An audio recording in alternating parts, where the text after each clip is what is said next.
Hello, I have returned with more Resi 9. Why? Because I am loving this game. Because here's the thing. I may or may not have continued playing off streams. So yeah.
Sorry about that. I had a phone call. Anyways, where were we?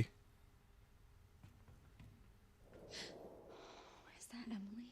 Yeah. I may or may not have played a bit further. So, and by a bit further, I mean through a majority of Graces on my own time. So, I couldn't help it. This game's just too good. But luckily, but for the sake of you guys, I'm not gonna spoil anything because reasons. After all, the game's only been out for a few days, so I'm not gonna spoil it for anyone just yet. Tell employees the girl is currently occupying the basement. We plan to corner her by taking advantage of the subject's intolerance to light, and we'll play high intensity ultraviolet lamps throughout the area. Once it's complete, we'll begin the operation to eliminate the subject. Ah, yes. The girl, aka the big bitch.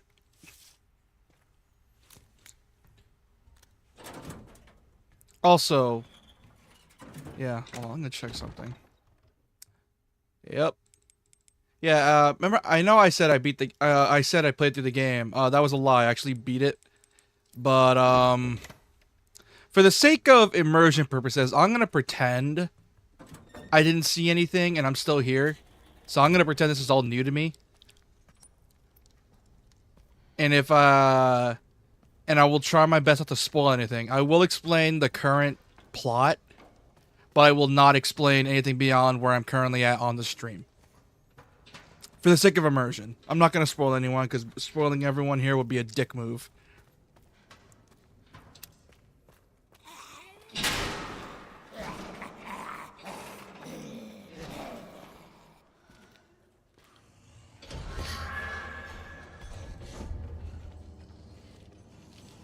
It was, for some reason, my speakers were on. Oh, it's the big bitch.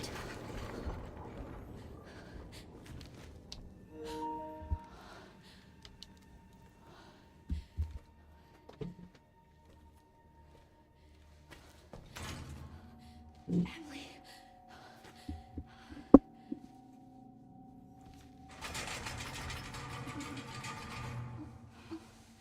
Oh, thank goodness. Emily.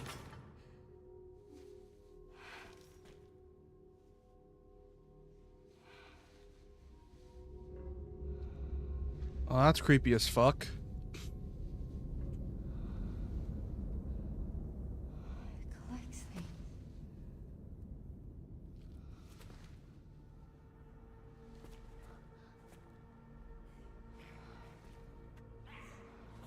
Well, okay then. I guess that's a thing.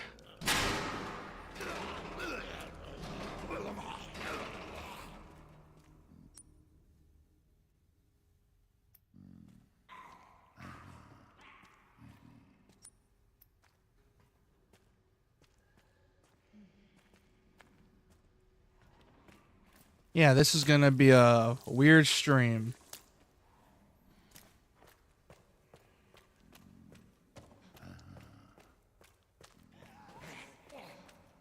Can you fuck off?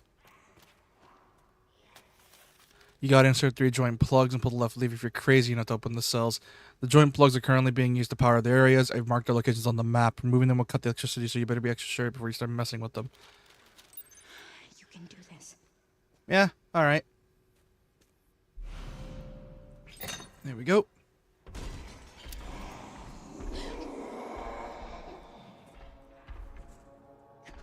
Not again.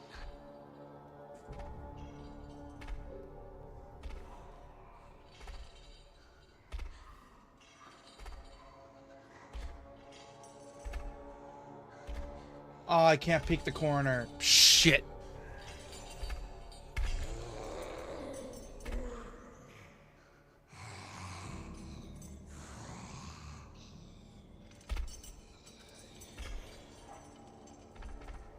There's the big bitch. Come on.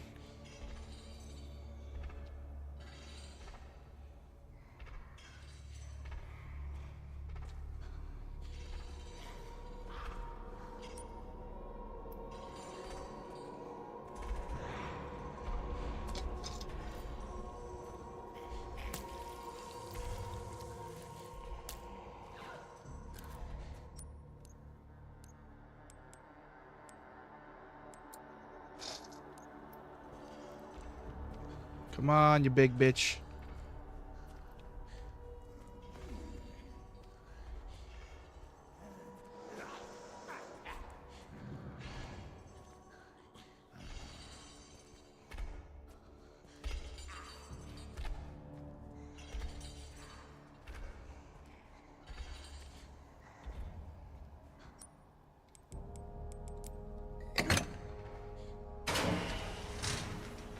Get in, get in, get it.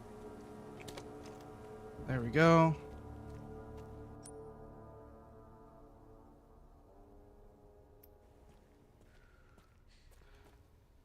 All right.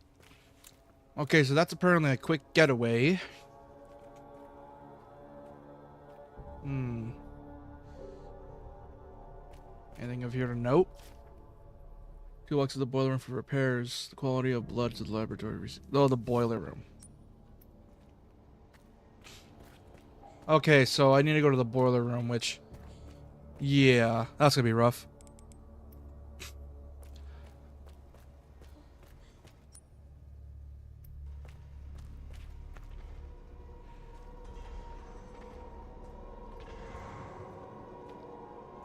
Is this bitch just refusing to go or despawn until...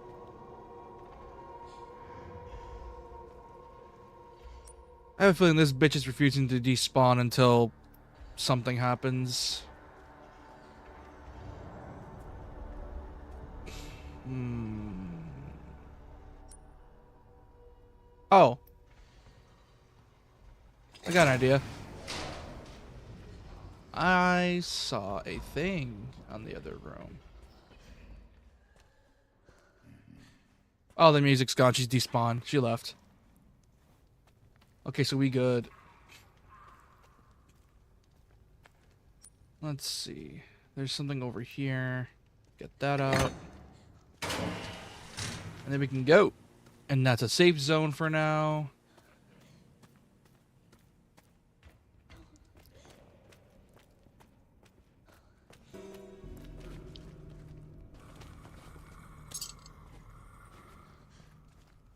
Alright, I see how it is.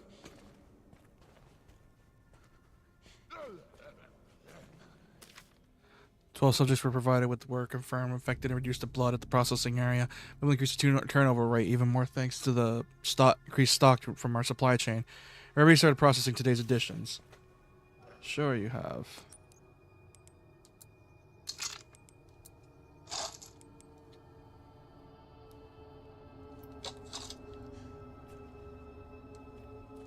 Hmm.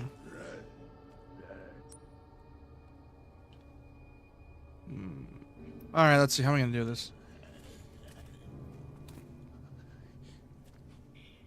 Oh my god, their AI is stupid.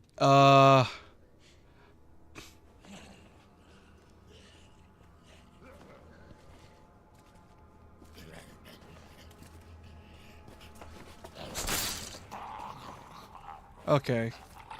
You know what? Let him grab me. What? I had a thing.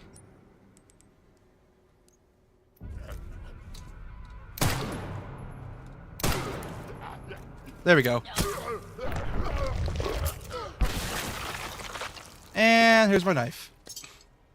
Okay, so I had to stun them first. Okay, so there's no hitting with the knife and then stunning them. Got it. Alright. Empty bottle. And that's how I'm take this thing out. That's two.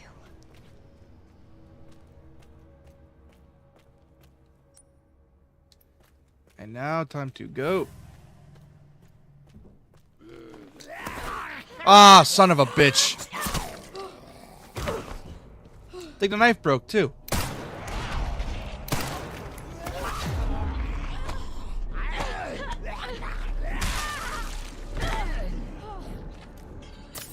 Oh, big bitch is back here. Well, too bad. I got in the light. You can't hurt me.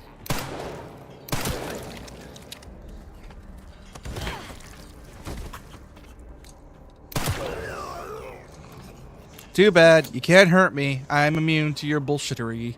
You cannot hurt me. I am unable. I am in the light. The light of God shall save me.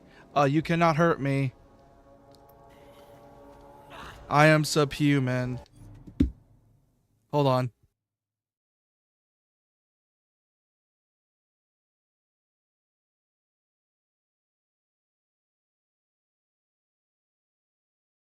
Be right back.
I'm back. Sorry about that. Whew.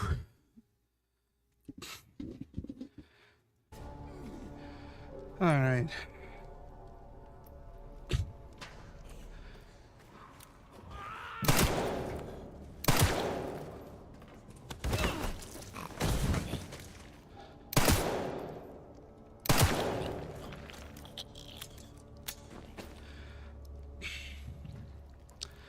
Don't mutate for the love of God.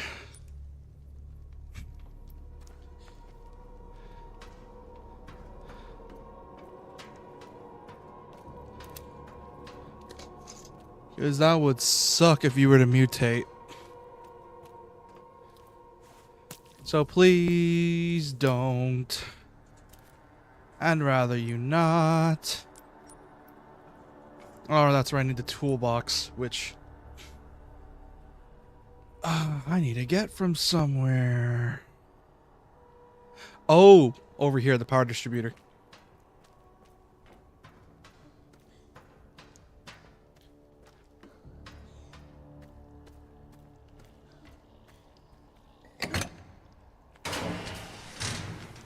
That opened the cells.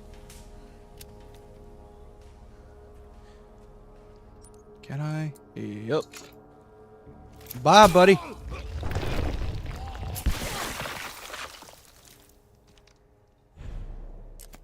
Molotov cocktail. Nice.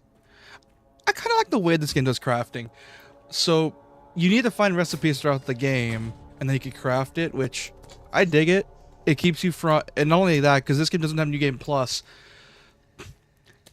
it helps add to the challenge of, okay, what do I need to go for first? Like, do you go for ammo, or do you try to go to the earliest as you can get the crafting recipes? And it adds a bit of the challenge, which I dig it.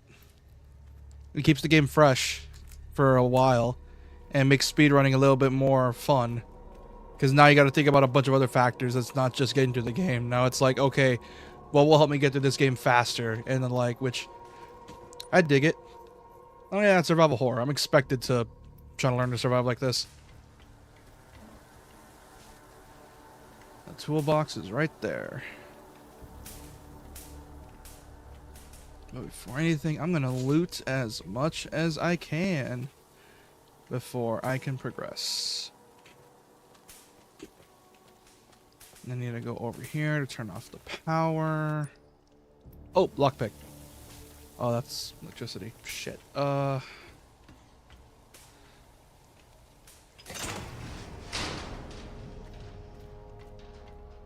need to go through over here to get the... You know, at first I was wondering why the running speed was so slow. But then I remembered... But then now that I look at it, this level design is very RE7 coded. Like, at first I didn't get the vibe of this game. At first I was thinking, oh, it's Resi 6 and 4 with Leon and Grace's Resi 1, 2, and 7. But now that I think about it, it's more like Resi 3 mixed with 4. With a sprinkle of 6. That's what it feels like. It feels like a mix of Resi 3 and 4 with a sprinkle of 6. And not gonna lie, I dig it.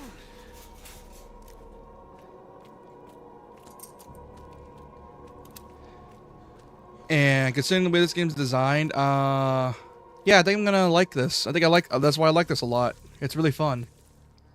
Because the game, it's not as replayable as like 3, because 3 original is very replayable to the point where you can play that game dozens of times and still get a new experience.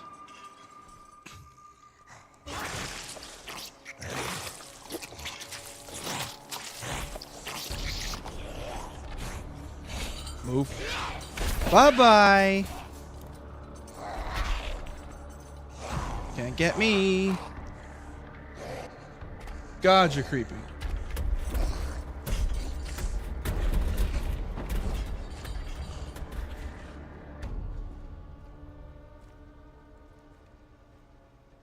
And a bye.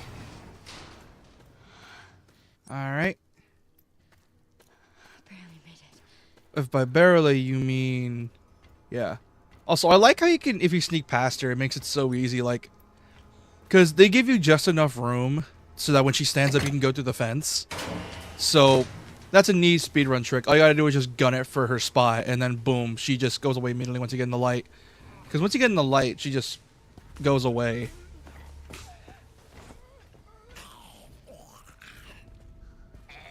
Okay, I don't know how to get this game's. I don't get this game's AI. So is this game like tracking you or something? Like I don't get it.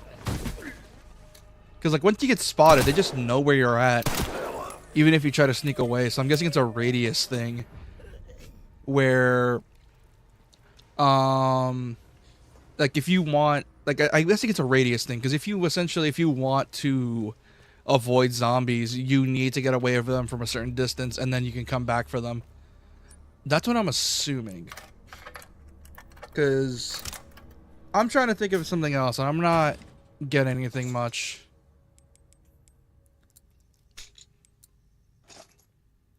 Like, I'm trying to figure out how this AI works, and this AI is stumping me a bit.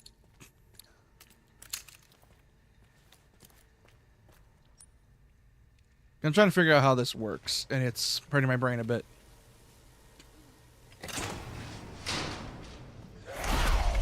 Shit. Okay, put that back, put that back.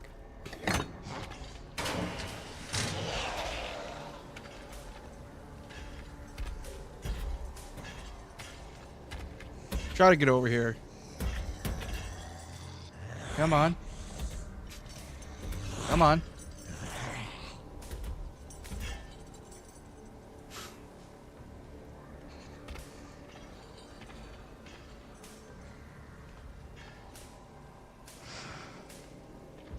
Come on.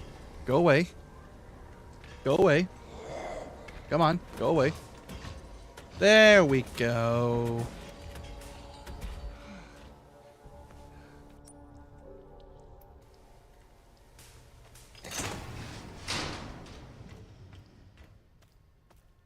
Okay, so that's going to be useful for speed running. Also, for the sake of the challenge, we are going to ignore the weapons I unlocked. Like, so no machine pistol for Grace, and no, like, the knife as you saw. So there's going to be no knife. No knifing or infinite knifing.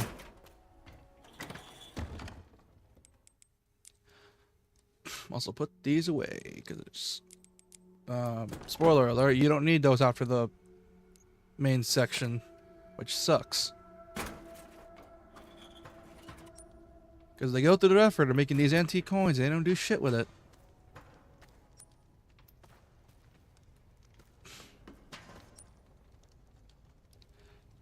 Now, if I remember correctly, I go over here.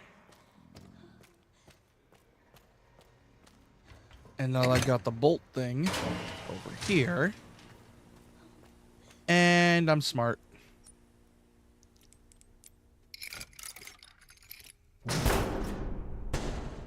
I'm good to go.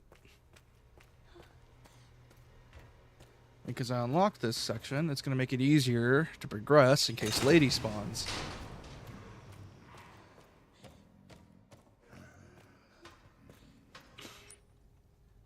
And then... gonna need to go over here.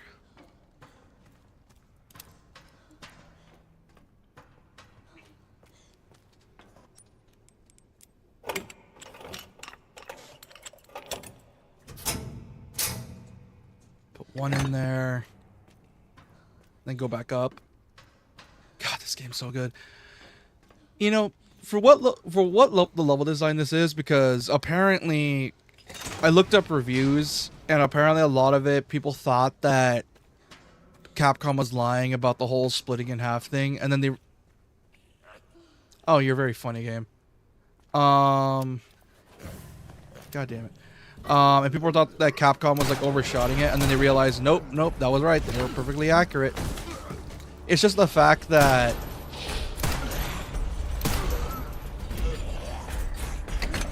Oh, shit!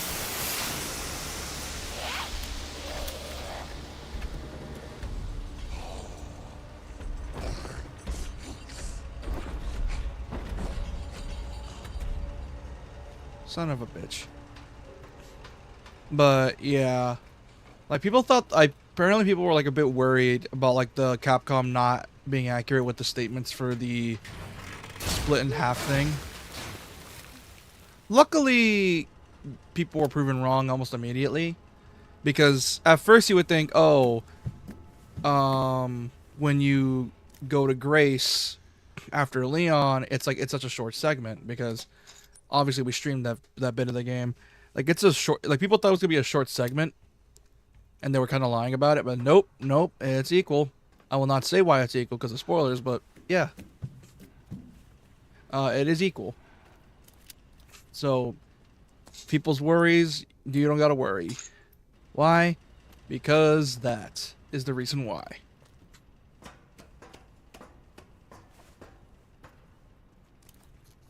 Alright, hold on.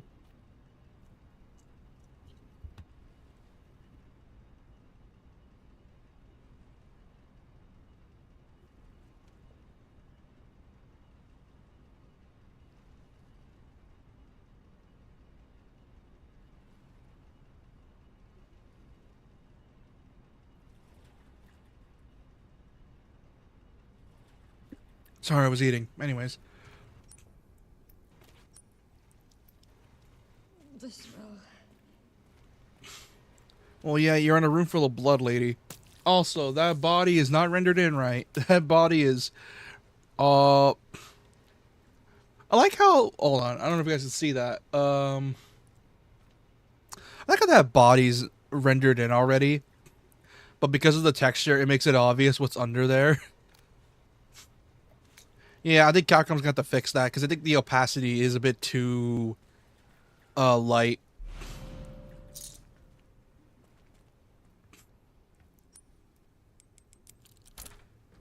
So it's kind of... So it's kind of funny looking at that. Yeah, so far I'm loving this game, although there are a few bugs that they might need to fix. Mostly animation bugs that I noticed, but there are some things that I noticed that they need to fix. Because most of this game is really polished, especially this segment. But later on, it does like get obvious where they kind of cut corners. But luckily, the game is paced just enough that you won't notice it unless you stay in those areas for way too long. Because I will say this game kind of does fall for the trap of making the games hella scripted. Because I think because of them working on Resi 3 Make, 4 Make, 8, like... I know this. I said this game was a mix of Resi 3 and 4 mixed with a sprinkle of 6, but it also has some 7 and 8 isms that I noticed where it feels like they kind of just gave up partway. Oh, hey you.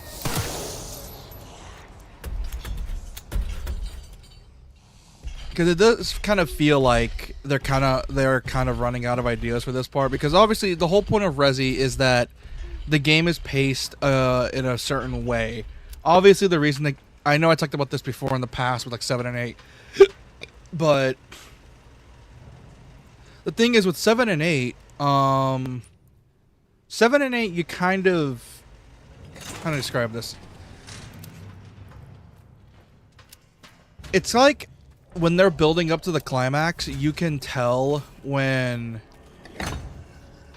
they're just straight up wanting to get through this, and I get the... and also the whole thing with the concept art, I can understand why they remove a lot of stuff, because of the fact Resi games are meant to be long on a first playthrough but short on repeat playthroughs, and Resi's all about having amazingly smooth pacing.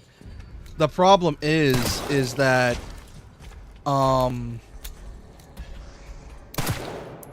that when you look at the concept art, you start to realize why they cut out so much. Because when they cut out a lot of stuff, they cut out a lot of stuff.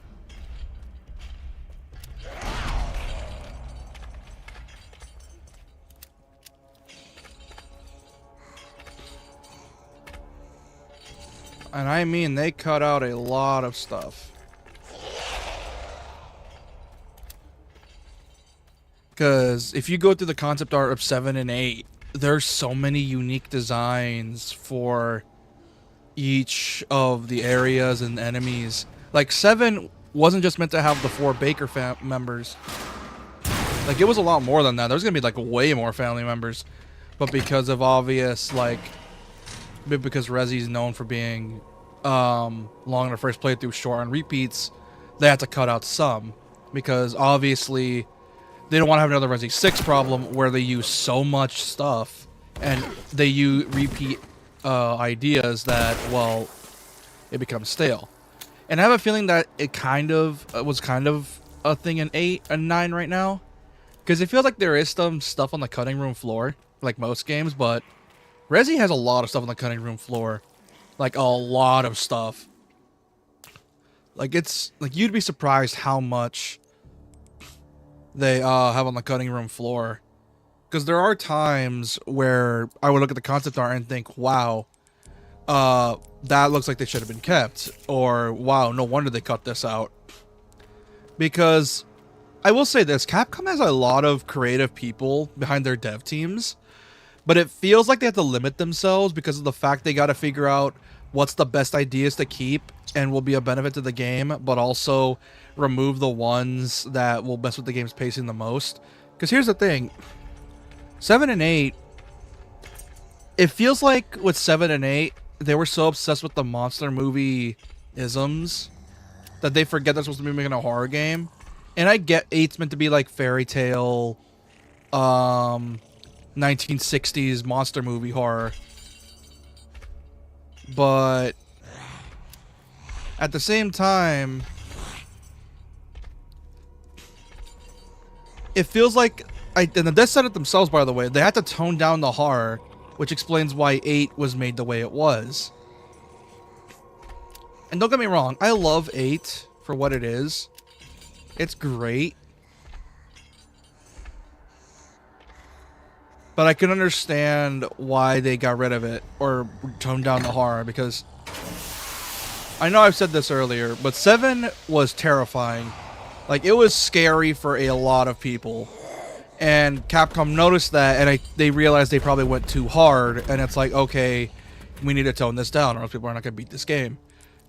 Which, a shame, but it's also understandable, because I said this about Final Fantasy. Oh my god.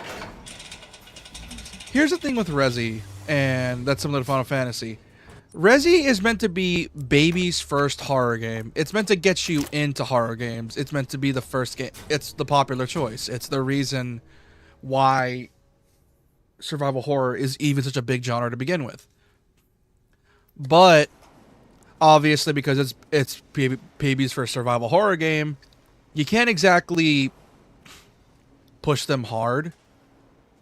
Because here's the thing, if you play early Resi, most modern gamers probably won't be freaked out. They might be freaked out by the gameplay side of things. As for like the enemy design and like monster designs, probably won't be as creepy because, you know, modern gamers be modern gamers, high-end graphics and all. But obviously, that's not the point of why Resi is so scary. Resi is so scary because of the gameplay elements and the way you interact with your enemies. And that's sort of the whole point, where and how you make a threatening enemy. Because a lot of original Resi's enemy design was they just throw hordes at you, like a lot of enemies, because that's what makes zombies scary. Zombies are scary because there's just so many of them, and they just dump a lot of them on you, and they expect you to, and they're just like, okay, you have this many bullets, this many healing items, good luck. I don't want to go near. So you kind of have to, at some point, to do that.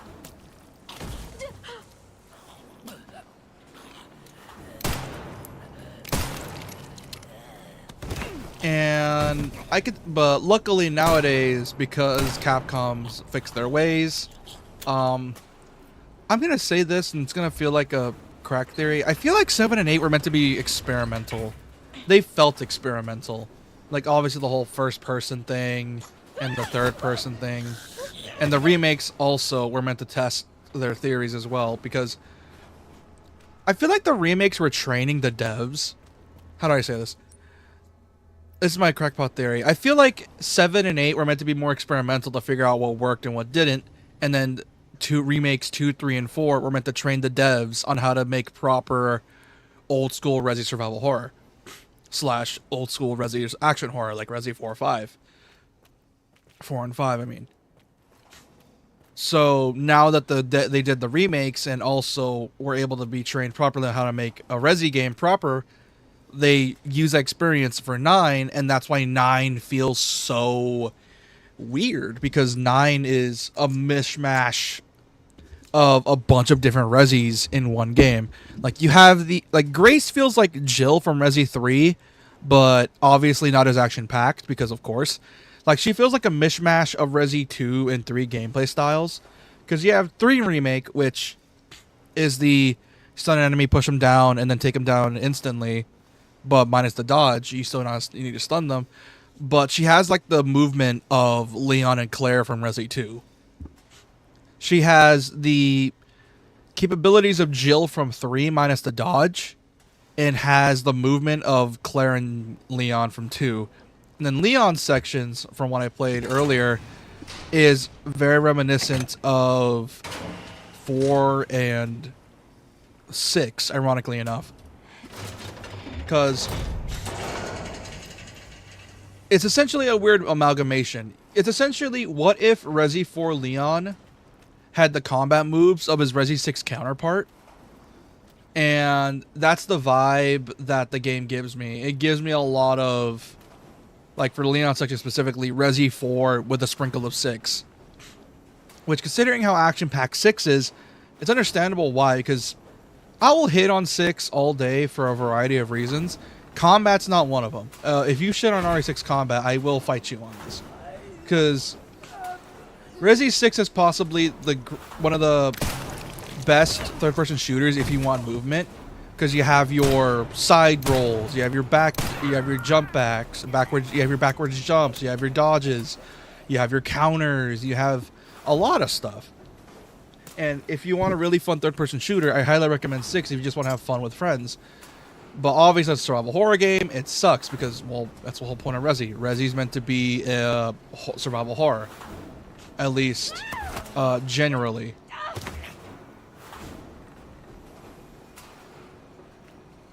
And obviously you can't do survival horror when you're able to do kick flips and shit into the corner or on enemies. Which is a shame, because Leon's campaign, which in my opinion is the best of the 4 campaigns, I know the one they start you off with is the best,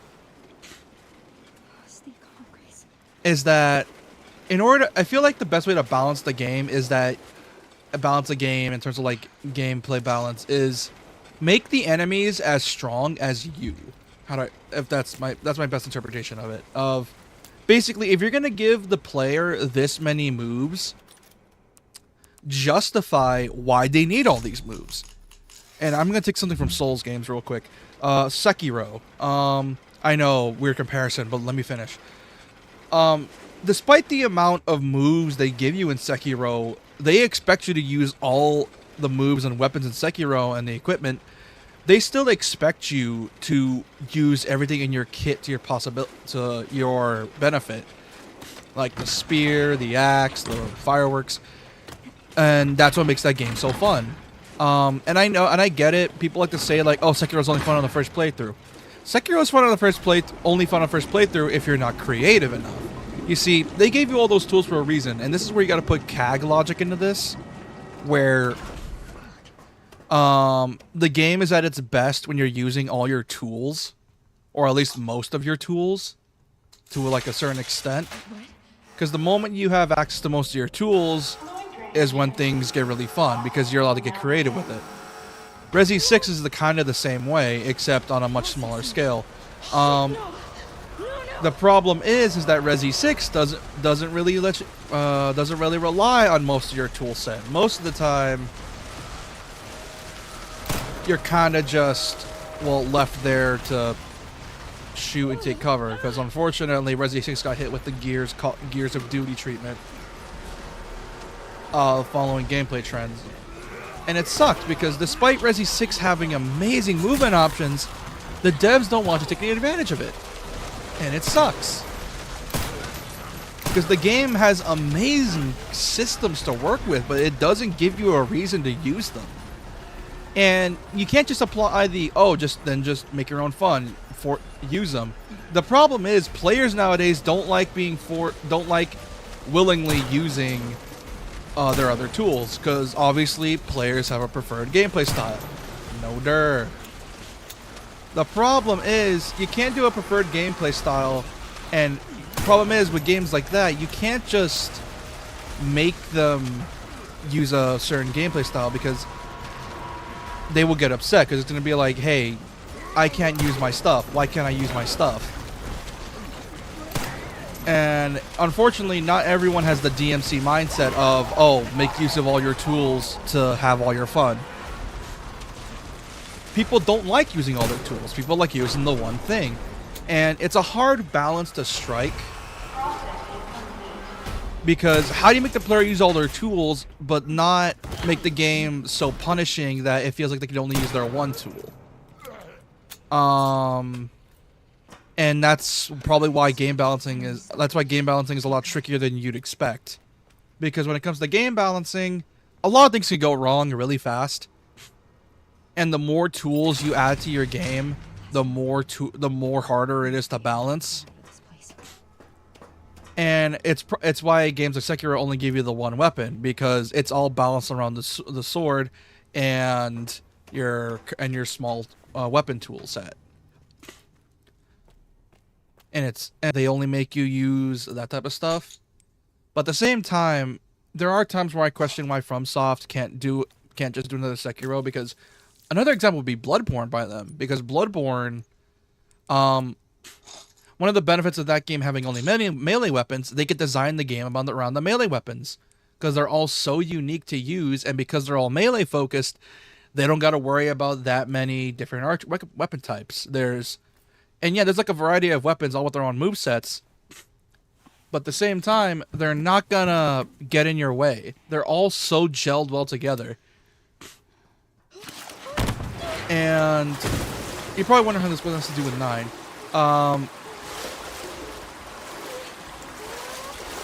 And essentially, when it comes to Leon sections, they give you a lot of ways to play around. Because obviously, this game's meant to be after 6, and Leon is probably at his best at 6.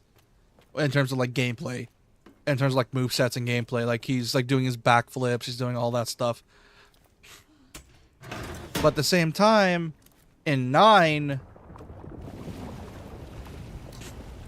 But unlike 6, though, in 9, because of his moveset, he is still able to you're still able to be challenged because of it. Why? Because the enemies are as dangerous as you. Like, obviously Leon has his kicks, has his headshots, has his hatchet, and the like. But the enemies are dangerous in a way that it's the reason why he has all that stuff. And because of it, it's why you're able to have so much fun. The devs basically made a gameplay style that accounts for every single bit of movement that you can do. Like, obviously, you're not just using the hatchet, but the parry is incredibly useful for keeping enemies off you and to keep the pacing smooth. It keeps the game fast-paced for Leon, and because, obviously, Grace doesn't have that, it keeps hers really tense. And it's why Grace's sections don't really throw the same enemies as Leon does, the same way as Leon had it. Like, from what I got so far, they're not throwing the chainsaw guys at you. They're not throwing, like, the melee weapon zombies at you. Like, I don't think they threw any of the melee weapon zombies at you. Like, none of them had melee Graces so far.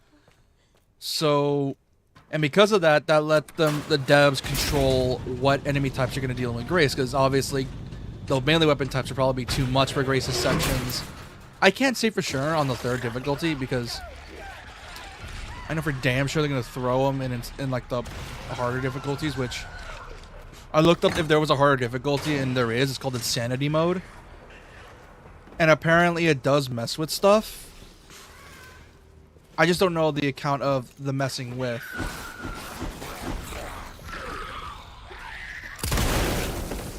So for all I know, either it pulled a Resi 7 and changed item placements, or it's just a Resi 2 mix situation where enemies hit hard as hell.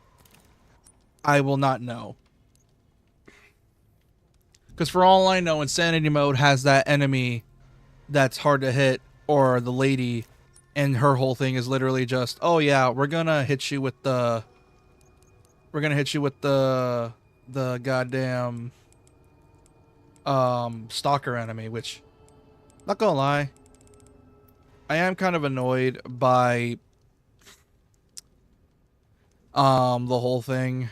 Like I get it, stalker enemies are scary, but I feel like to make set a really weird trend in horror games where if you want your game to be scary, you need a stalker enemy, which I get it, but at the same time, it also feels kind of like it's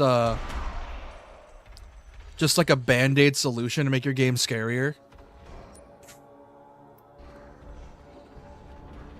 Like, not gonna lie, it feels like a band-aid solution to the game, just to make your game scarier for the sake of being scary. And I can understand to a point about the whole appeal of stalkers. I like stalkers, but it feels like every horror game needs to have them. And all of them are varying successes. And it sucks because I want to enjoy this game.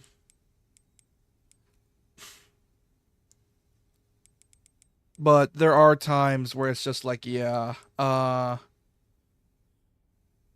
like I'm getting kind of tired of stalkers, not gonna lie.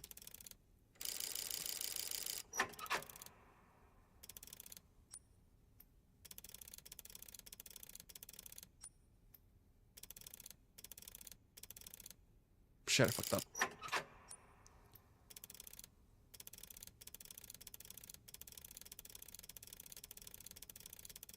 Because I'm kind of getting annoyed by stalker enemies at this point. Because it feels like they're just a band-aid solution. And it's very rare when games get them right. Because I think the best stalkers are the ones where even when you feel safe, you aren't. Like, for example, I will still say this, and it's probably going to be a no-dirt opinion, but Resi 2 Make is probably the best use. Oh! Stalkers! In my opinion, because you know when he's coming, but you don't know where he is. The moment you hear the footsteps, you're just hoping to God he doesn't find you.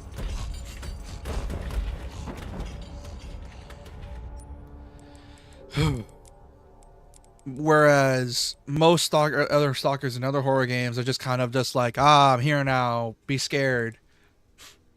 It also depends on the threat of the stalker as well, because the reason I say it's a band-aid solution to most horror games is that the stalker enemies are usually unkillable until certain parts of the game, and are just slow enough so they don't make the player so that the player doesn't can outrun them. The thing is, though, I feel like the best stalkers, in my opinion, are the ones that pop up, but you know when they're coming, so you can predict it. And if you do get and the whole rush of fear from them is if you get spotted, they can chase you down. Like, for example, it's why Nemesis in Resi 3 is still considered one of the best stalkers in horror games, because not only can he pop up out of nowhere, but the devs give you a reason to be scared. Like, he is just that dangerous and aggressive. Like, for example, he can chase down Jill if you're not careful. He's just so goddamn aggressive to the point where it's obnoxious. The man can just get you from nowhere, or random spots that you wouldn't realize until it's too late. And like I said, I get the appeal of stalkers, but most stalkers feel like they're just underpowered enough to not feel scary. And that's a shame, because the whole point of a stalker is that they're meant to be this enemy that you can't beat, or at least not yet anyways, and are obviously hard to avoid. And that's why the emphasis on stealth is so important, because the devs want you to be stealthy around them. They don't want you to be seen. And the reason it works in the original 3 is because original 3 if you're prepared enough, you're able to beat him. And that's why, despite him being and that's why they made him so aggressive. You're meant to beat him. But because most devs nowadays use them as a way of, oh, an invincible enemy type, they don't do much. And it also depends on the level design as well, because another reason that made original Resi 3 Nemesis so terrifying is the level design was sort of working against you as well. And that's what made them so scary, because the level design was working against you. Because not only did you have to avoid him, but you have to like maneuver around the game's levels in order to avoid him. You couldn't just, run away in a straight line and hide. You needed to outmaneuver him in the levels and with the level design. And that's the best kind of horror in my opinion. It's the ones that let you, or the ones that basically, if you are good enough, you're able to avoid them, or if the game allows you to kill them if you're good enough. And those are the best stalkers. Because, I don't know, I'm just getting really sick of the invincible walk slowly towards you stalkers, because those are probably the laziest form of stalkers.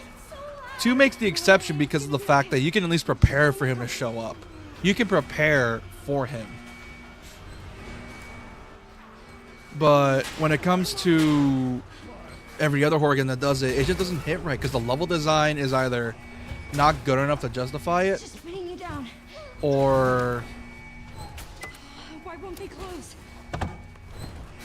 I don't know. Like it depends on the variety of factors, and it's a very delicate thing. Like you can't just put a stalker enemy in there and your game is scary. There's a bunch of different aspects you need to think about, like level design, how they interact with the player, and all that stuff. Are you hurt? No. I'm okay. That's good. Good, Emily.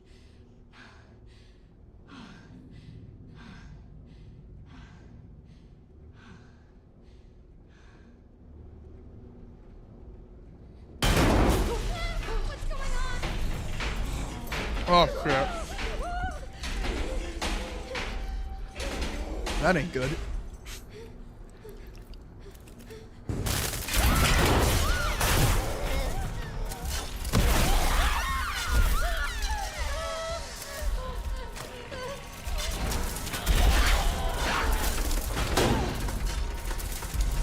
Alright.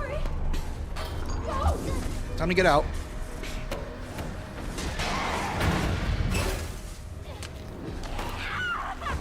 Oh no. That ain't good. Oh my god. Oh, come on, Grace. Nope, fuck off. Fuck off. Fuck off.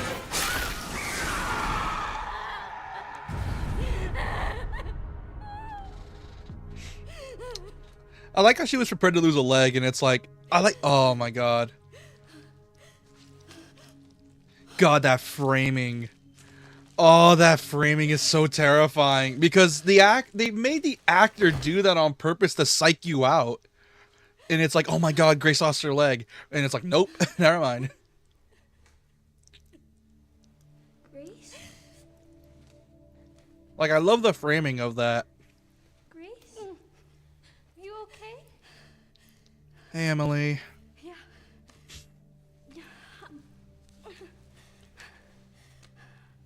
How about you? You okay? Here, I kept this safe for you. Thank you.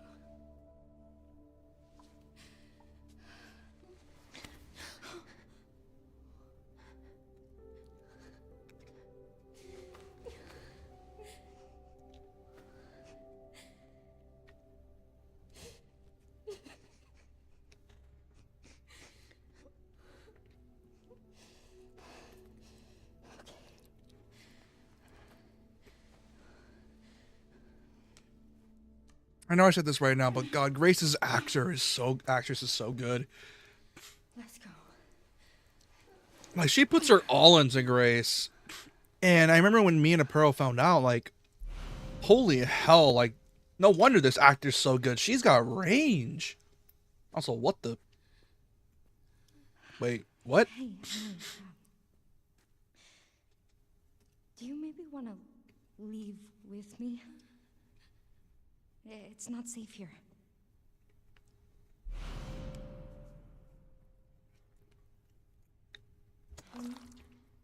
Okay. Right. That's good.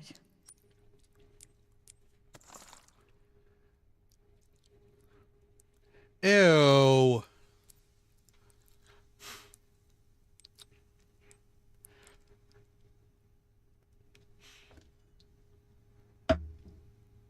Oh, that's something. Hold on.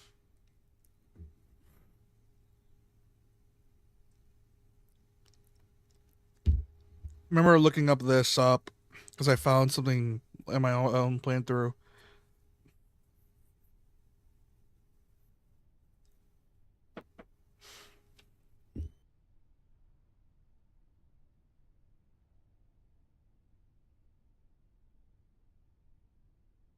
Be right back.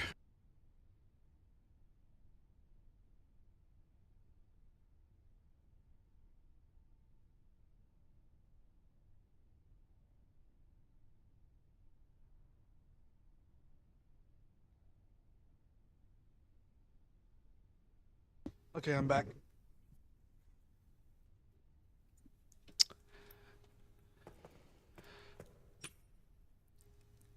Yeah, I looted mostly everything.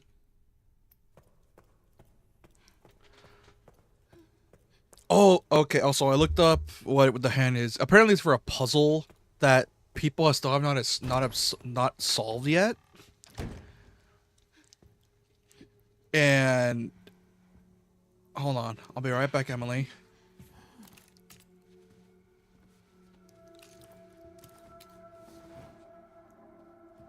I'll be right back.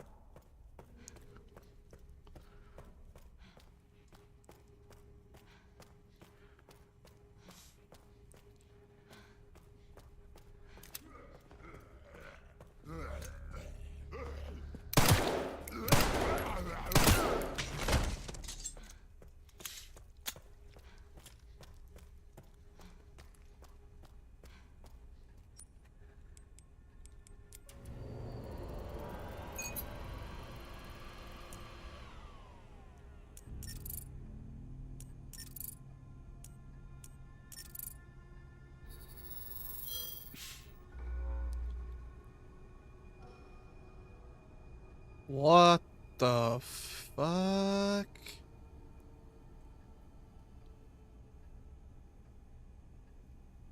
Okay, what is this?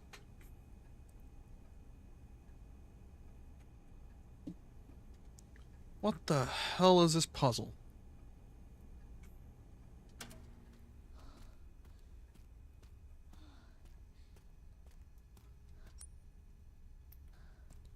Because apparently some people haven't figured it out yet, which I can see why. Because what the hell is that?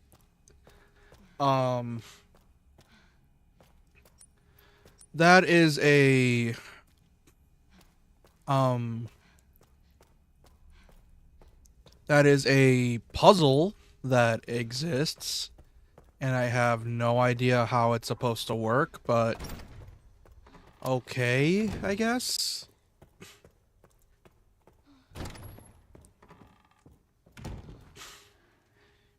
Also, now that I think about it, I feel like the running speed issue could be easily fixed by having a placebo effect of sorts. For example, what they can easily do is that oh right, to get the box. It's in the box. Because what they can easily do is they could essentially just speed up the animation. Not the running speed, but the animation itself. Because my main issue is the fact that it's not even the running speed that's the issue. Because Resi 2 make... Because Resi 2 make had a slow running speed. And the environments aren't that big in this game. So the running speed itself is fine. It's just that it feels like the running speed is slowed down. Emily? Are you alright? Like, if they could just make the look of the animation get sped up, then it would be fine. Oh. Well, let's just... we need to keep moving, okay? Like, Emily? if they sped up the animation, I think it would be fine. Because I heard I remember seeing reviews and there was complaints that she was running too slow. And the thing is, I don't even think it's the running speed that's the problem. Because it's fine. The running speed is fine. It's that the animation looks slow.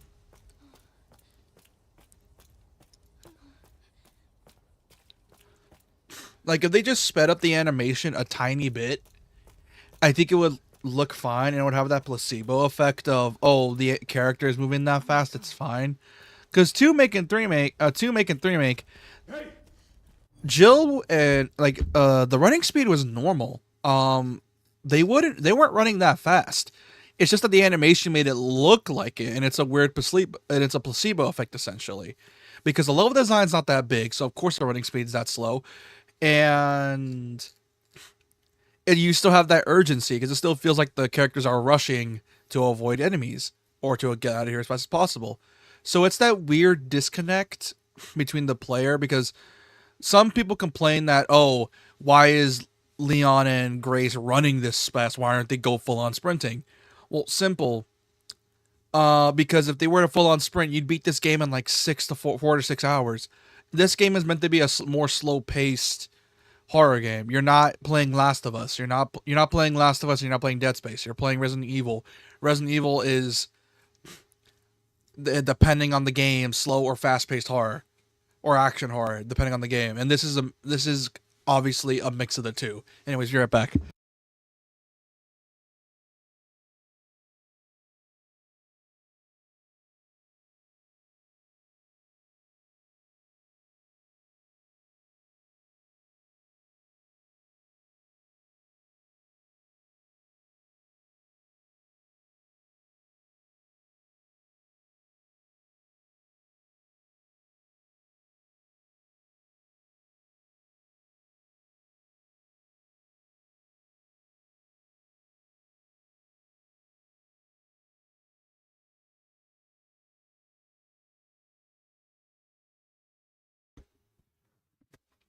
Because there are some complaints I'm hearing. It's not the entire community, nor it's like a small section that I've noticed, and it's very obvious those are not actual fans of Resi. Those are the people that want every horror game to play like Last of Us, because it's like, oh, it's not realistic for them to kick it. Well, it's not realistic. Why do they need to get the puzzle piece when we can just break the door down by kicking it? Simple. This is a game that's meant to be played. It's also also has puzzle aspects. If you don't interact, because here's the thing. A lot of Resi's puzzles can easily be avoided because common sense, but at the same time, it wouldn't be fun because it's Resi. You're meant to solve the puzzles. You can't just, oh, common sense it, because it would ruin the fun. And this is coming from a guy that hates puzzle games.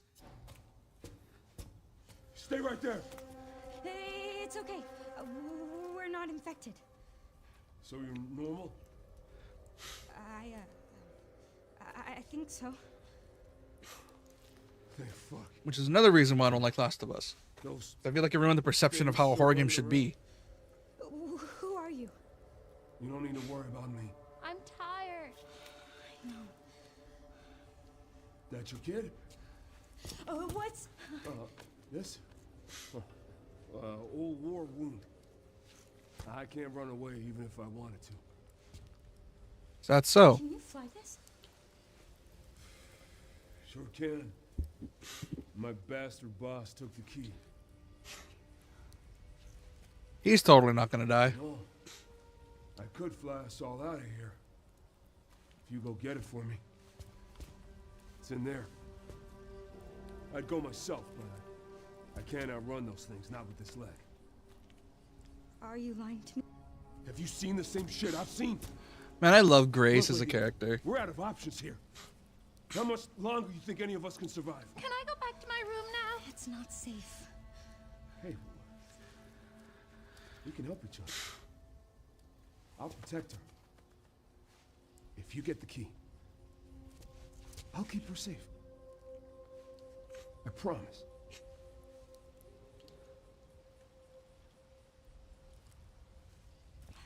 It's a deal. Come on. I got you.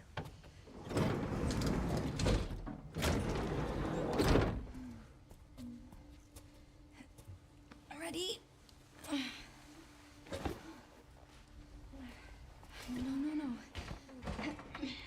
Come on.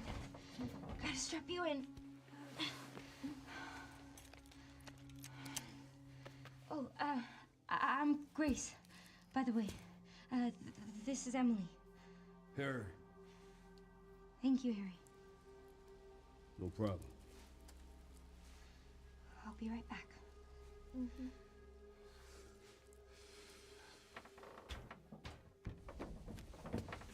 But yeah. Where was I? Grace's character. I love Grace as a character because usually in horror games / horror movies or any horror media in general, your character just has to be dumb enough for the plot to get going and for the scares to happen. But the thing is, though, obviously we're not back then because, and this is a thing that like people like everyone can agree with. No one likes stupid protagonists. No one likes it when the protagonist is dumb or doing the obviously stupid thing. Why? Because it ruins the scare. Because most of the scariest things happen when they're out of your control. Like, because that's one thing I will say with the common sense argument, that obviously if you're in a horror and you're in anything involving horror, you need to be fast on your feet. And Grace is very fast on her feet, despite her not being as capable as Leon. Because, for example, in the cutscene when she saw Victor again, the moment he said finish his conversation, finish his thing, she immediately knew, oh fuck, he's gonna come after me. And so immediately bolted and was trying to block the door and everything to keep it from getting out. And it's such a cool thing because it shows that, yeah, Grace is scared, but at the same time, she obviously knows she can't outrun him because obviously the guy, it looks like Victor's Victor. He looks the way he does for a reason.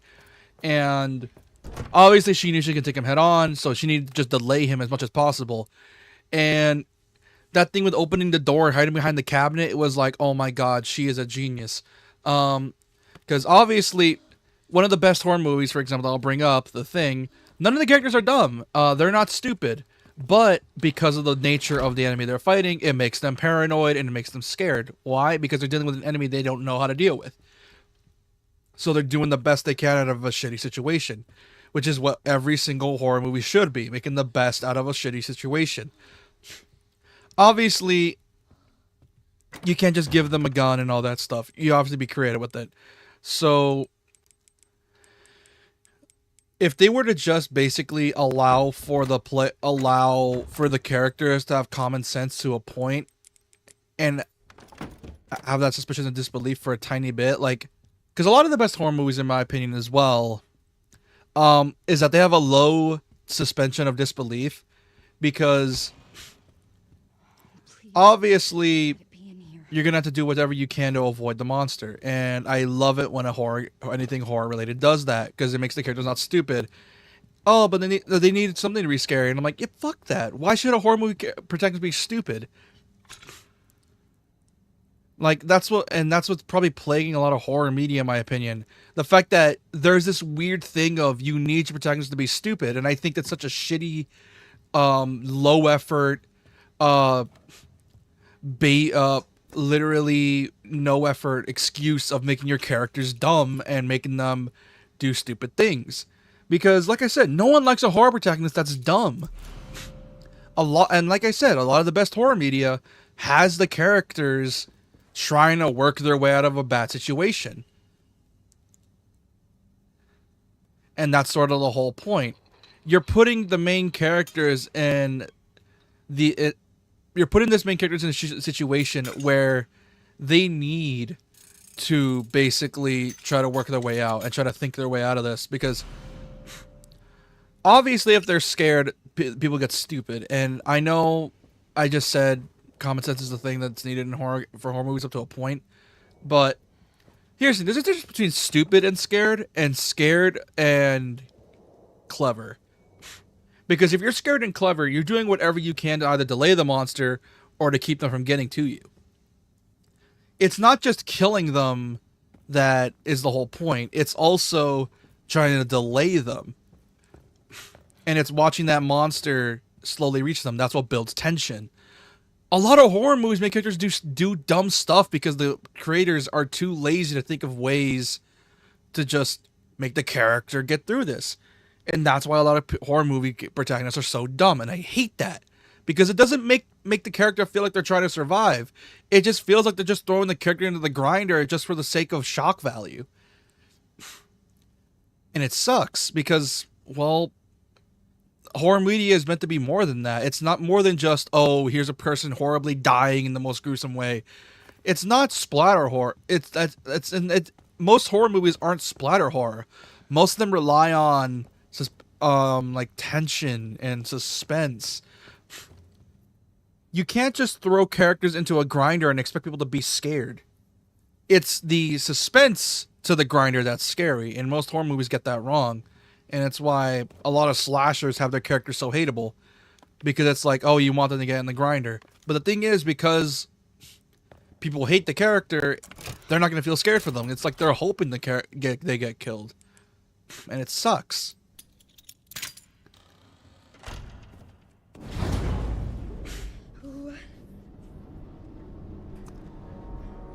And I wish horror media was not afraid of portraying their protagonist as smart. Because if you have a smart protagonist, that forces you to get creative with the scares. And get creative with how the plot should go. And like I said, it's annoying that they make him so dumb. And having a smart protagonist, as I just said right now, helps the people get creative with it. It helps them try to think their way out of this. And it's what makes a character unique. Because they're trying their damnedest to survive. And if you don't have a character trying to survive and make them dumb, you're not going to have a protagonist that's likable. You're just going to have a protagonist that's, well, it's like, no shit, they died. They did this stupid thing. And it's why I'm glad characters like Grace exist. Because, yeah, she's like scared out of her mind and clearly out of her depth, but she's at least trying to survive. She's like trying to think her way out of this because that's all she can do. She can't fight them, so she has to think her way out, and that's the best kind of horror protag. Memory transfer. Oswald E. Spencer. Humanity suffers when the drive experience of our most exceptional leaders is lost. The ultimate way to preserve such greatness is to transfer those memories to a new vessel. Just as fruit flies have the potential to pass on certain memories on their offspring through their genes, so too can the memories of a human donor be passed on to the recipient. The question we now face is how to harness this incredible potential. The answer lies in the medium of memory, blood. Cells within the blood contain multitudes of information, including factors tied to memory. Thus, since the T-virus grants us control over factors within the blood, it can be hypothesized that harnessing those same elements will allow us to transfer memories from superior individuals. However, for such a procedure to succeed, the host must be able to withstand the toxicity of the mutated T-virus strain while preserving their own intelligence. Sourcing viable subjects will be the key to future research and testing. Is that so?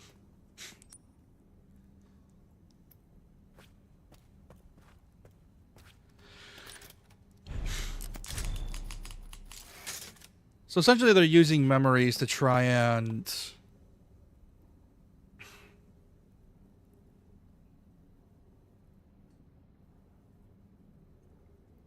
Oh, is this some weird reincarnation bullshit or body transferring bullshit? Because that's the vibe I'm getting. Is it some weird trying to transfer one's mind to another body? That's the best I can think of.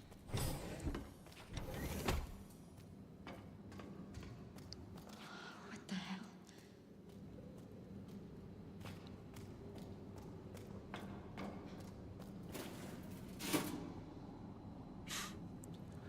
And also another thing that I miss in horror movies: don't be afraid to get fucked up. That's the whole point of a horror movie and anything in horror related media. The whole point is that it's meant to be fucked up. The whole point is that it's meant to be trauma inducing. That's the whole point. So not only do you need to make a smart protagonist, you also need to make them go through stuff that makes them justifiable and trying to outwit it.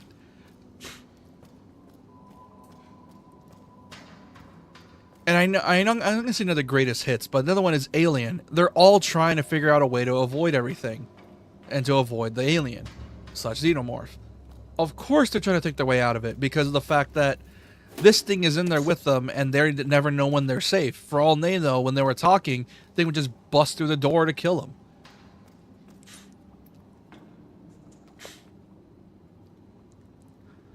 Just do a 2.3 milliliter sample from the 524.3 liters of blood collected from 115 infected.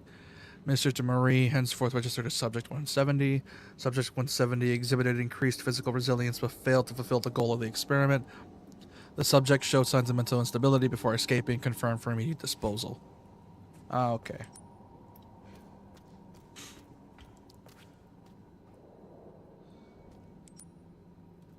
But yeah, I'm hoping we get a renaissance of smart horror protagonists, because I'm getting fucking tired of stupid protagonists doing dumb things, trying to get themselves killed.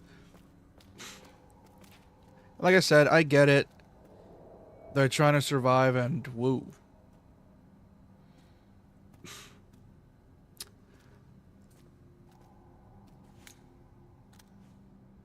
Huh.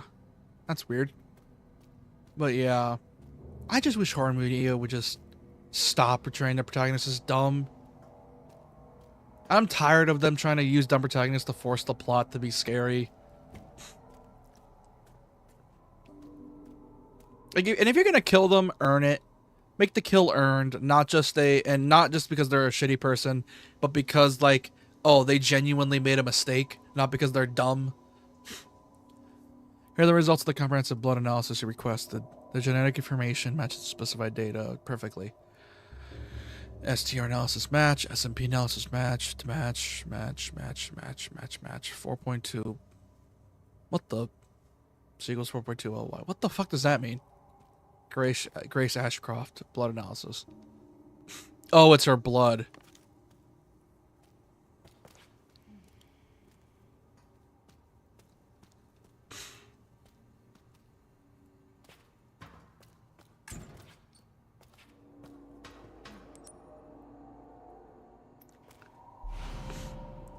Helicopter key. Found you.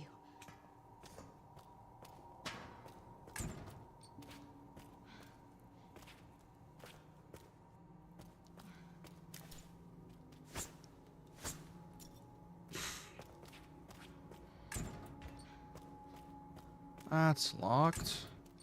Locked. Unlock. There we go.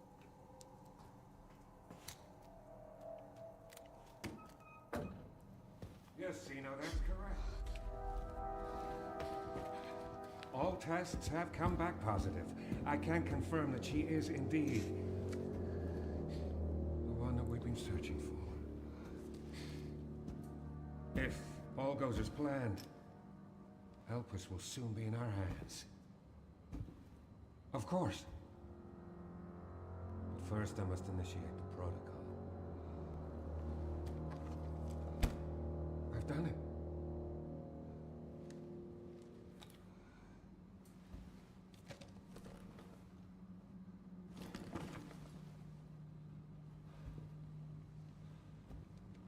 You're about to go to Redwood City, huh? Yep. Hey, also, hey, Albert Wesker. Welcome to the stream. I've done it. I was ranting about how horror movie protagonists should be smart and not stupid, because stupid protagonists make a shitty horror movie. And I was saying how Grace is a good example of a smart horror protagonist. Anyways, oh shit. Oh, that ain't good. That ain't good at all. Oh boy. Oh, time to go. Yeah, so far this game is great. Having a lot of fun.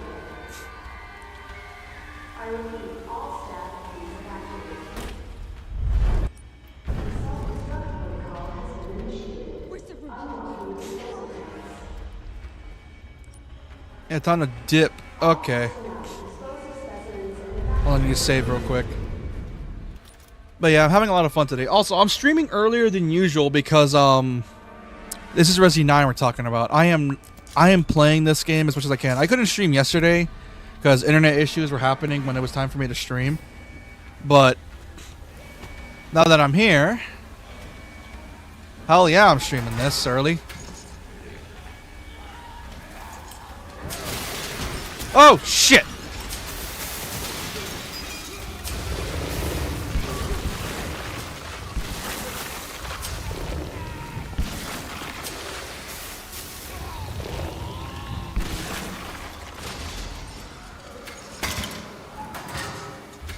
Please work. I'm gone. I'm gone. Fuck off.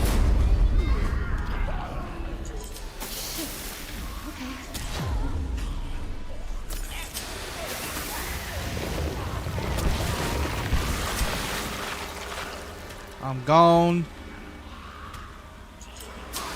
You can piss off.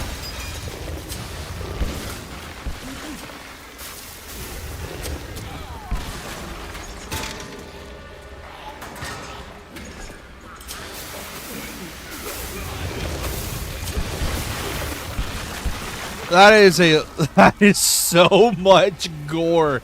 Jesus Christ, gay.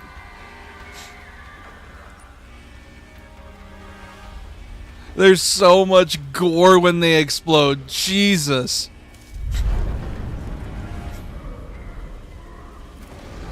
Oh, shit, shit, shit.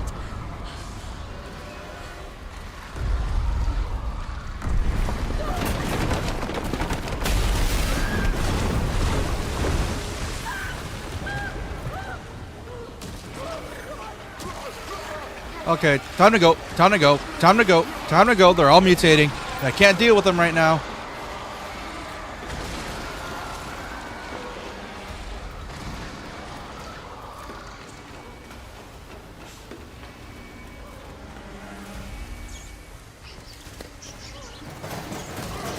Oh boy. Oh boy.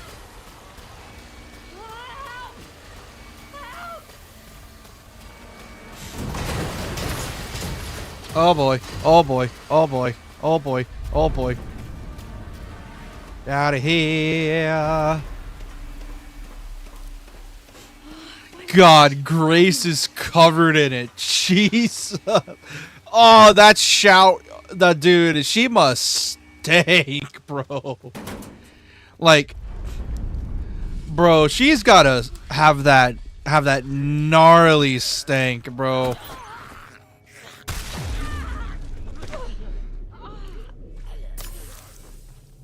Like, that's gotta be gnarly. With, like, all the stank.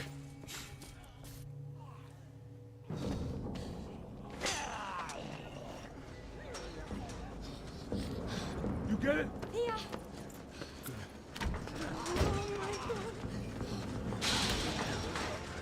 What the fuck did you do?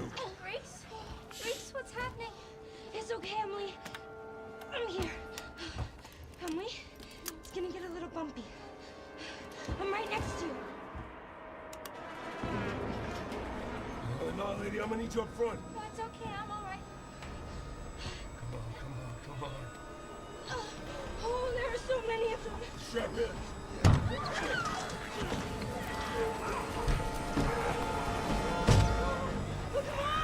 Was there nothing? I could be no play with first person with Grace. I just prefer the third person. That, and I found the controls to be much more weighty in third person, which I think adds to a better horror experience. Because with first person, it's a bit too smooth. So having it be too smooth would probably not help me be as scared. Because one of the things that made me sort of numb to 8's horror is because of the fact the movement was a bit too good. And yeah, it was. I just prefer third person because that's a bit more weight to it. Like, you aren't just instantly moving left and right. Like, it's weighty in third person. It's not as weighty in first. Also, goddamn that crash. That. Oh boy. Well, he's screwed. That, and I find Grace's animations amazing in third person. Oh boy. There's Emily. It's the same reason you don't play Leon in first person, because Leon has a lot of cool shit he can do, and you play that in first person, you're not going to see it. Grace, what's she got to do with this? Also, hey, old man Leon, which also, I looked up, apparently, it cleared something up from last stream. I kept saying Leon was 51. That's a lie. He's 49. Because I thought this game was taking place in 2020. This game's taking place in 2028. And, like, Leon's like 48, 49 in this game. Because they said 28 years later. Everyone kept saying 30 years. But no, they said it's 28 years later. So it's taking place in current year. It's not 2028 like most people thought. It's 2026. So it's current year, essentially. So it's only been 5 years since Resi 8. Not 7 like we thought.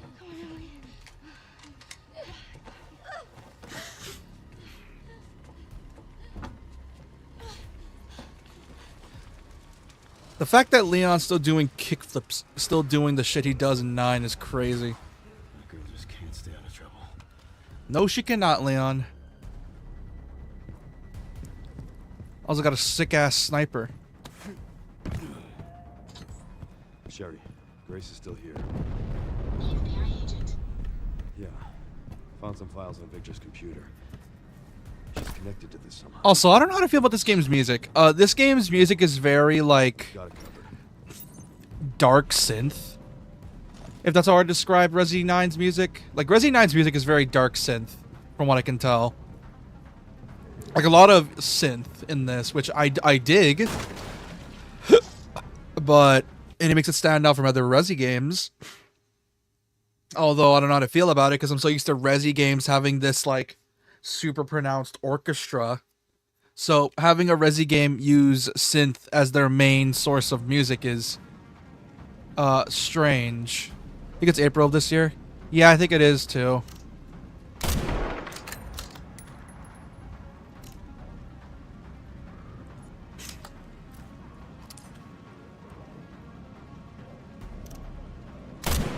Shit.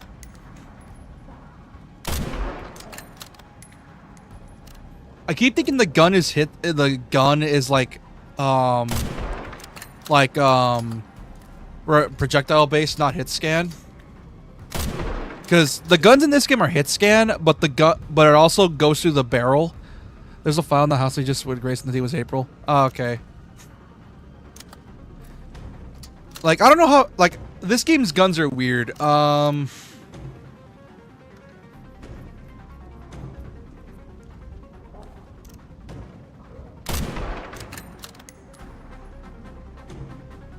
be time for you to see this.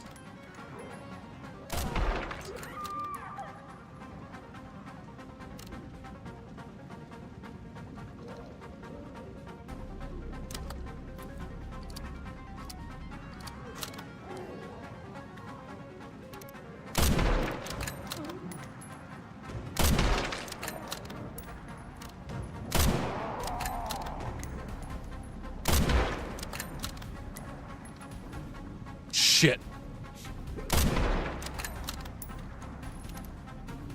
Hang in there, Grace. Hold on.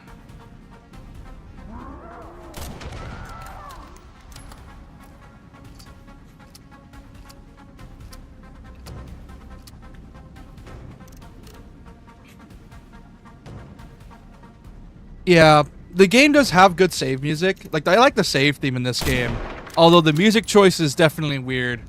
Like, it's very cinematic, but it doesn't have that cheese or orchestra. Because here's the thing, you played Formake. Formake had amazing music for the most part. And I think Formake was the start of them using this type of music, because if you did Formake and you remember the first opening... Oh, oh god. If you played the opening section of Formake, then you know that the village's music in that section was... Not gonna lie, I dig it. It's cool. Like, I like that section's music because it's cheesy and stressful. Like, I wouldn't be surprised if they went forward with Dark Synth, because Dark Synth is unique, which probably makes this game stand out even more. Oh! God, playing as Leon is so busted in this game. Like, I don't hate this game's music choice, because I looked up the OST, because the boss themes in particular are amazing. In terms of, like, the use of Dark Synth. Like, it's good, but obviously I prefer the orchestra, because I'm just like that with Resi. Like, if I'm going to have dubstep, I'm going to have it in my Mercenaries mode. I still love Heat on Beat from Resi 6. Still one of my top 5 Mercenaries themes. Who is she? Oh, this is Emily. Help me, I can't stop the bleeding. Hey, look at me. We're gonna be okay. Yeah? Can't stay here. That should be the way to the water treatment plant. It's our way out. Let's go. Oh. Oh. Hey, just don't give up. Take her. Get her. God, I love Leon in this game. Now. He does not give a He's so cool. Oh. Last of Us called. They want their bloaters back. Last of Us called. They want their bloaters back. Jesus Christ, game.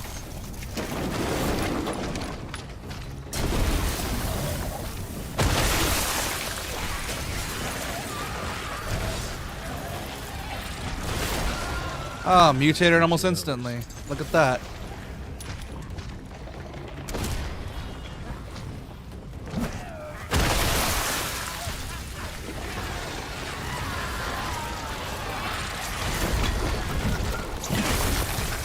Woo! Rust and Summer from Resi 5. Oh yeah. Resi 5 was also full of bangers, not gonna lie. There's a lot of good ones in Resi 5. Bye, bitch. Woo!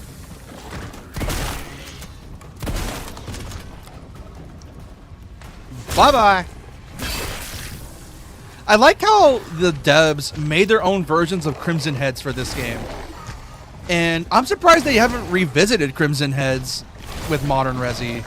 I'm guessing people are not a fan of Crimson Heads. I'm a fan of how they do it in this game, though, because of the fact it's the action segments. Because obviously with Grace, it's a, oh god. But with Leon's, it's like, ah, yes. I like my zombies extra poppable.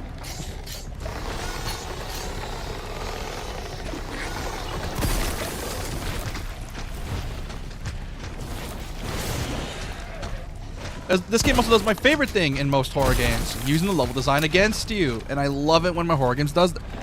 Bloated release mutates the other zombies around it. I know that. Yeah, I just saw it. This game also does my favorite thing that all horror games should do, in my opinion, and that's make the level design be used against you. Like, this area is like small, like really small, so it's easy to get looped if you're not careful. Also, half my health is gone. Jesus Christ. And also making your enemies a threat, which I'm happy about.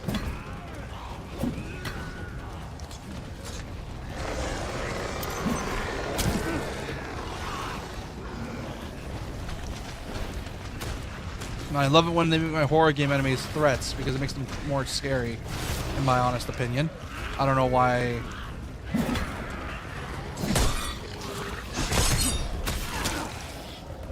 Bye-bye! Ow!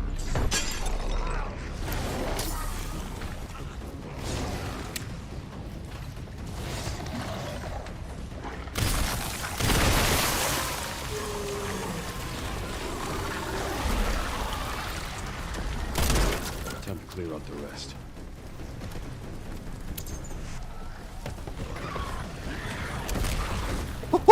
There he goes! Oh shit. Nope. Bye-bye.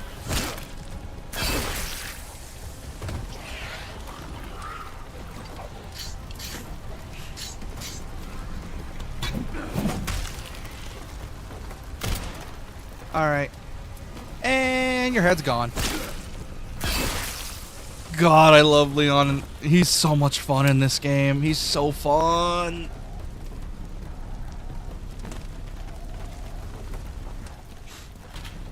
Like, he's just so fun to play.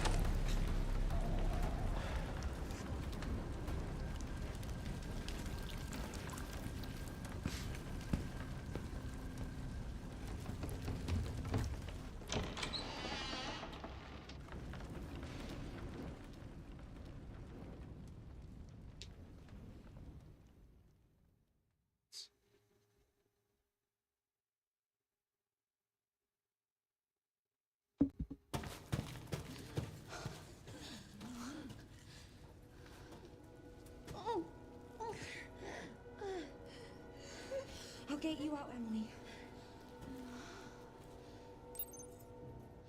There's gotta be a way to get to the surface. I'm hoping there is. Also, sorry your stream looks weird. This might be streaming early and my internet's still throwing a bit of a fit.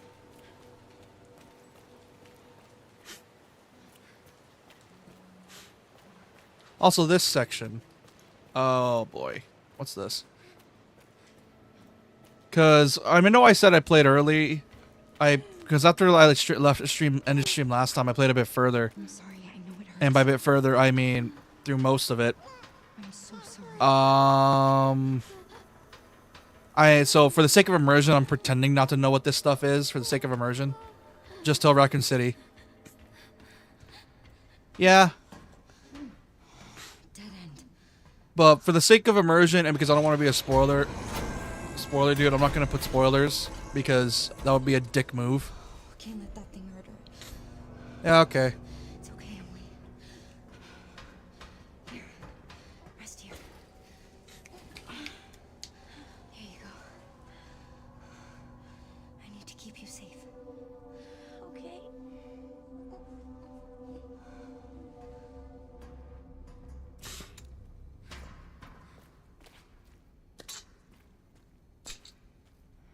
You love the way they replaced the merchant, though? Yeah. I don't know how to... Yeah, me personally... Nah. Because the merchant, from what I can tell... yeah, I don't dig it. I can understand them not wanting to retread on old ground.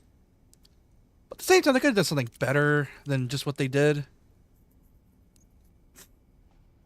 Like, it could have been better.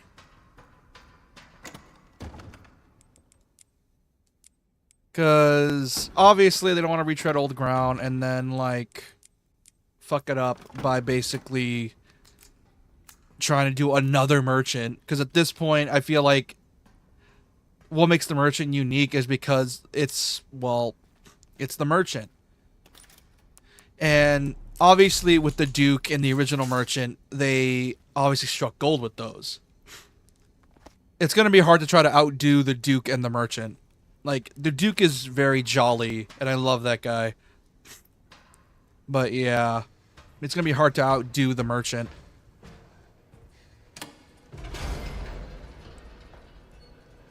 Yeah.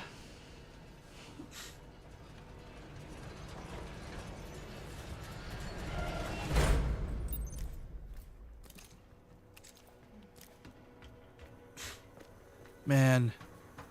And this section is starting to... You know what I find funny about this game as well is that there are parts where you think it would drag, but it doesn't. Like, shockingly enough, the game is really well paced. The only reason I took forever when I was playing it was because I'm an idiot and I kept exploring everywhere. That's why it took me forever to get through the first bit of Grace's sections.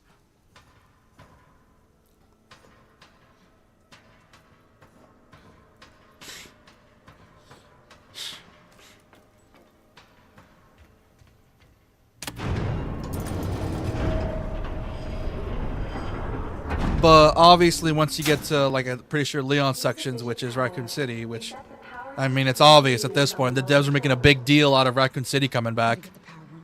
It's my only chance.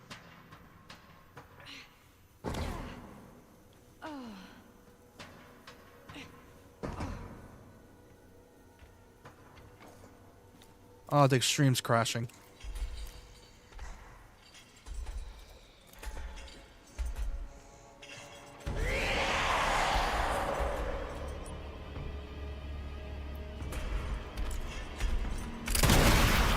Stay back.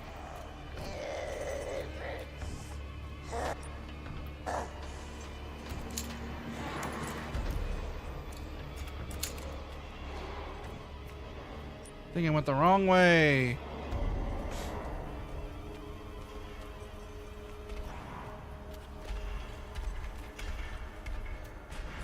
Oh!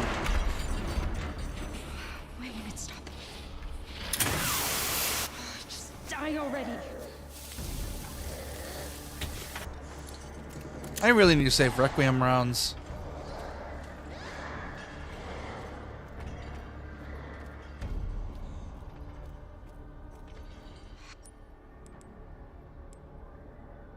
No lever. There has to be one somewhere.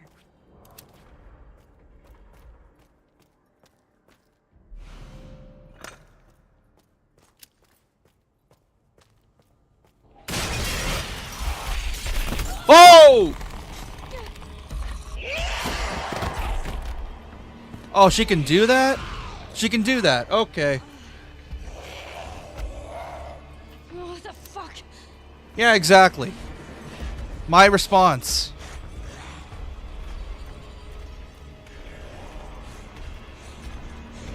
You want to just piss off?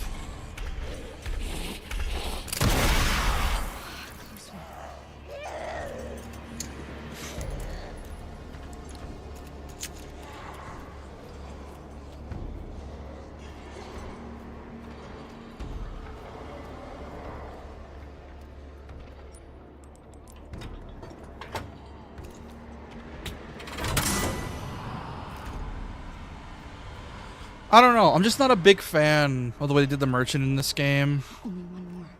Because it's the 5 way of doing it, but with extra steps.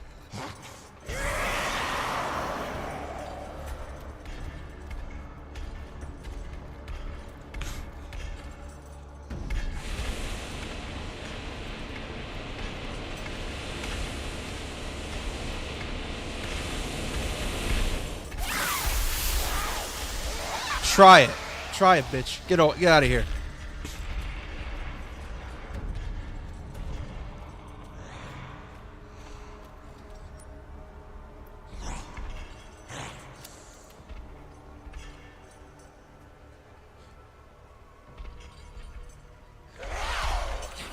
Oh, come on.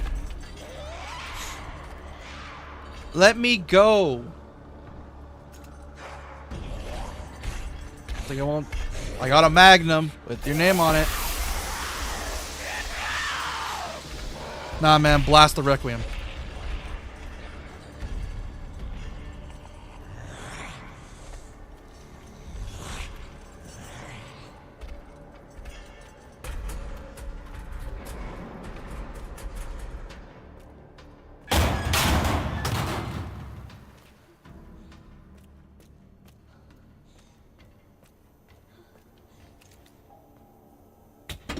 Why is this so stiff?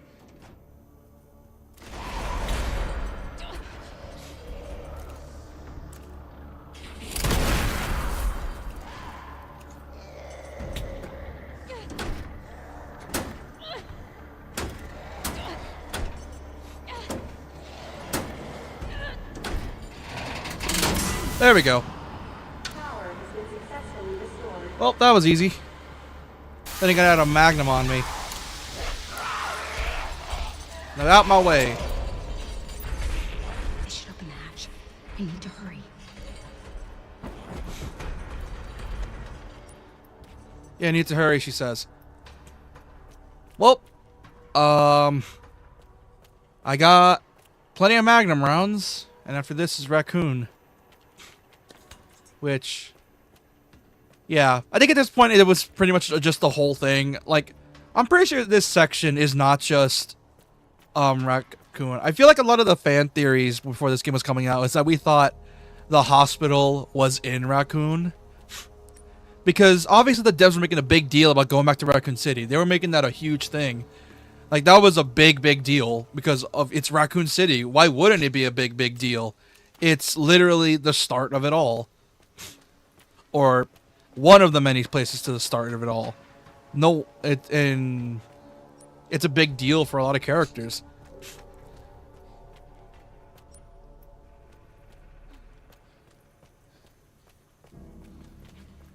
Like, especially the cast from 2. Or at least most of the cast from 2. The ones that are still alive.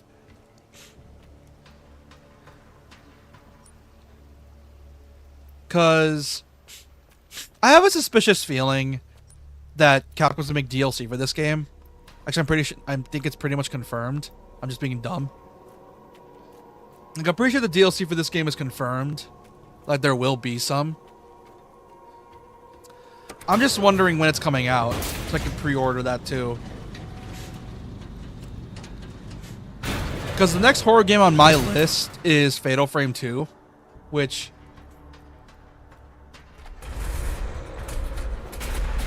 We're getting out of here. Get out of the fucking way. Come on. Open.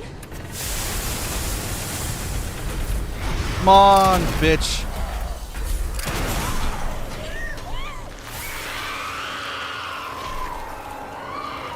Bye, bitch.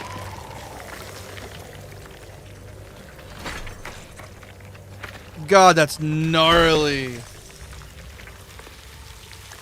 That is a gnarly way to kill this thing. Jesus.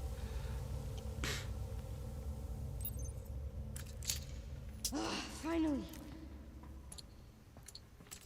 Ew, it's draining through the crates. Ew. Gross, but also cool. Okay, that's the head. Oh, that but also cool. Please be okay. Oh man, that's sick.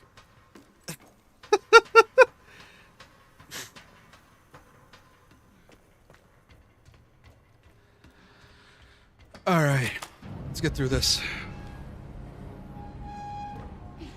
Emily, it's me. Oh no. Oh no, the devs killed the child. Oh boy. Come on. Oh no. That ain't good. Oh, Emily. so the devs had the balls to kill a child. Look at that. The balls had the devs had the balls to kill the child. Okay, that's Come on, Emily. that's actually wow. Wake up, Emily. That's kind of fucked up actually. Come on. Oh boy. That's just sad.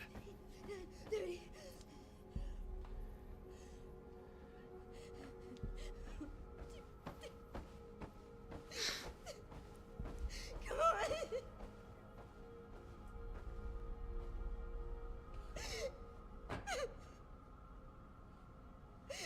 Emily.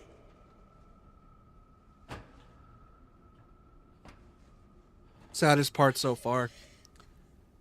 I know when the devs were making Resi 8 that they said it was the darkest story. Dude, this game's story is so much darker. It is way darker. Yeah, I'm right here. You okay? You okay? Oh. Of course she's infected. Of course she was. They wouldn't have her in that box for a reason.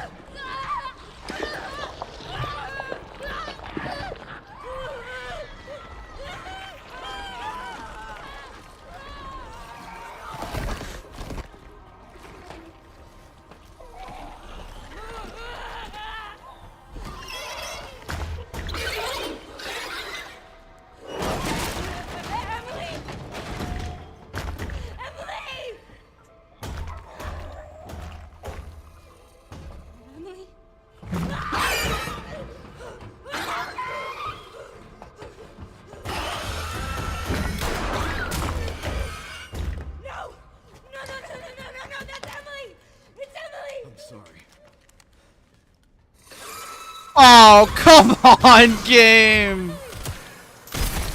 You're making me shoot the... Dude, come on, man! That's cruel.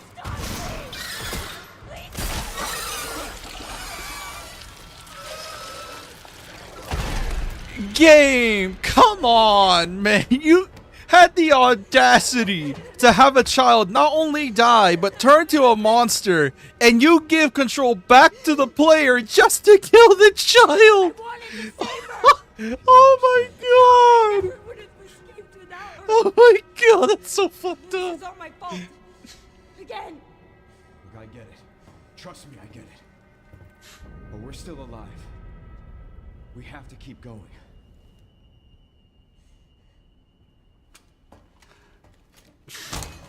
The audacity to make the player kill a child, dude. Grace.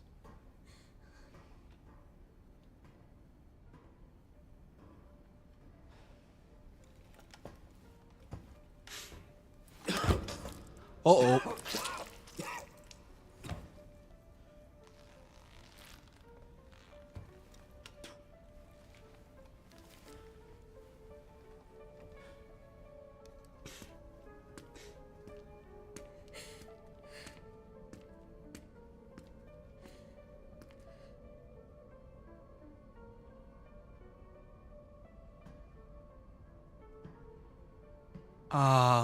I don't even know if I can commentate over that. That's just...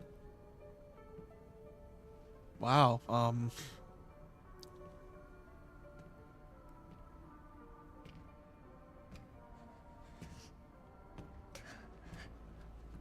is within reach, Grace. I like how she was in such shock that she didn't realize it, which makes sense. Come with you. Well, you feel lost, but you're not. You're exactly where you need to be.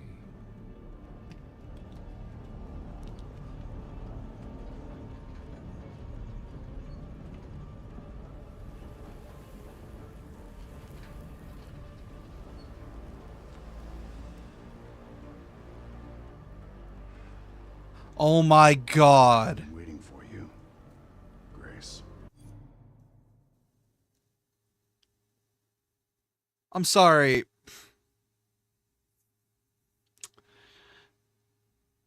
I would like to ask, is that who I think it is? Or am I tripping? Because this part fucked me up for a while, because I'm like, ain't no way this man's alive. Ain't no way this man survived getting shot in the face with 2 rockets. There is no way he survived, dude. There is no way this man survived. Unless the clone theory is true, because I remember there's like a fan theory going around that Wesker's still alive and the one we killed in 5 was just a clone. Which... yeah. Who are you? Also, look at that drip. You can't deny the fit goes hard. You're the reason for its destruction, but you're also the key to building a brave new world. You're the final piece. Let us show you your true purpose.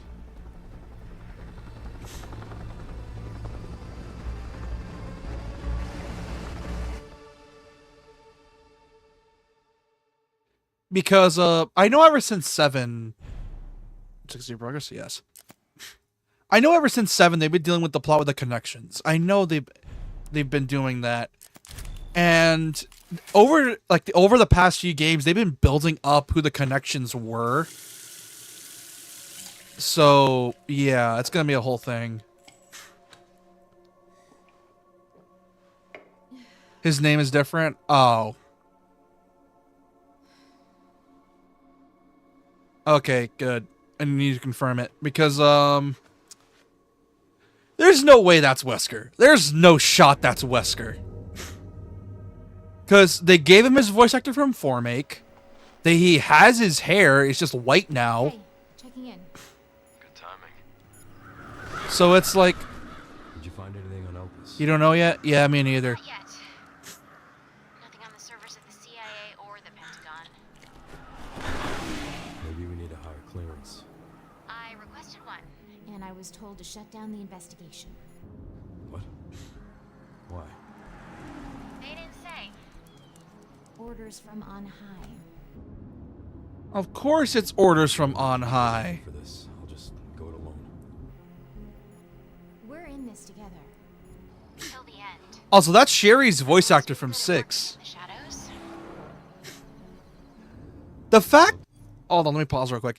The fact they had the balls to bring back Sherry after Resi 6, and I love that. Because here's the thing. Resi 6 is a lot of things. Bringing back Sherry was not a bad idea. Making her an agent, not a bad idea. Actually, it makes sense why she became an agent. She wants to prevent the stuff that happened in 2 and 2 make. So of course she'd want to become an agent. She wants to prevent the stuff from 2. And the fact they brought her back for 9 is... I dig it. I love it. Don't anything too risky, yeah? Me?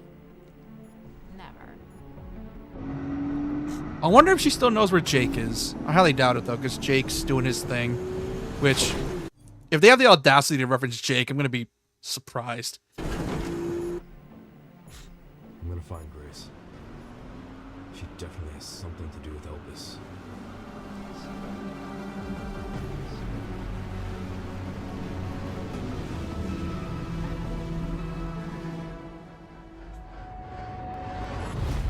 Leon, Raccoon City. Hold on. Okay, first, I'm gonna have to... Sorry about this, Albert, but... I know I'm said I'm pretending to not know what happens, but... Please refrain from posting spoilers in the chat. So... I'm gonna have to remove the chat. Please, like, no spoilers in the chat for anyone else that's here. Because I don't want people to join in and they just see a spoiler in the chat. So, please, I'm gonna make this rule right now. All right. Please, no one say any spoilers in the chat for anyone that hasn't seen this game's plot before. I don't want anyone to be spoiled. I'm not saying anything because of the fact I don't want to spoil anything. Right in the So, center of Raccoon City. like, the only thing we gave out was the merchant. That's it. So please, from this point on, please don't spoil anything involving this game's plot. Because there's some amazing plot threads that get revealed later that I don't want to spoil. And if you're a longtime Resi fan, I don't want any of the plot points to get... I don't want any of the plot points to be revealed. So if you would kindly remove the chat, please. Because I don't really know how to remove it. So please, no spoilers for anything plot-related. Gameplay-related, maybe, but plot-related, yeah, no. I do not want any sort of plot-related spoilers in the chat.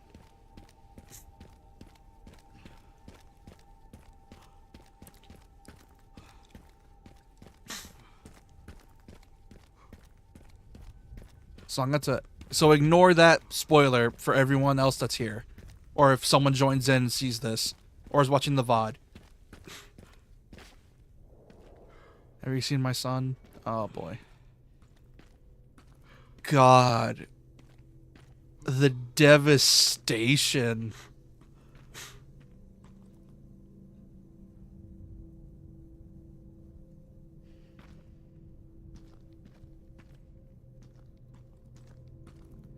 Yeah, understandable, but still, like, I don't want to risk it for the sake of people that haven't seen the plot yet, because this game is still new. It's still of only it only came out a few days ago, so I don't want there to be any spoilers for those that haven't played it. He just kept pausing. Stopped here. Oh, okay. Yeah. Now it's nothing but ash and memories.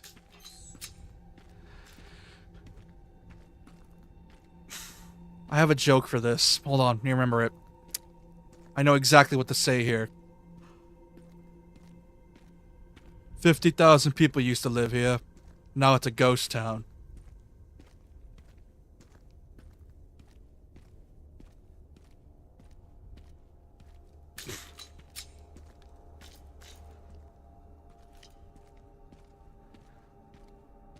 I don't remember the exact quote. I'm pretty sure I got it wrong, but yeah.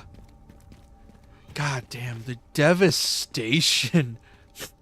The fact that the devs wanted to make this an open world game originally. I remember when this game was getting leaked, they were like saying like, "Oh, the devs wanted to make it open world." And, you know, for all that junk. But obviously, it's Resident Evil. An open world Resi just wouldn't work. So I'm kind of glad they did this, like an open hub, like a hub area.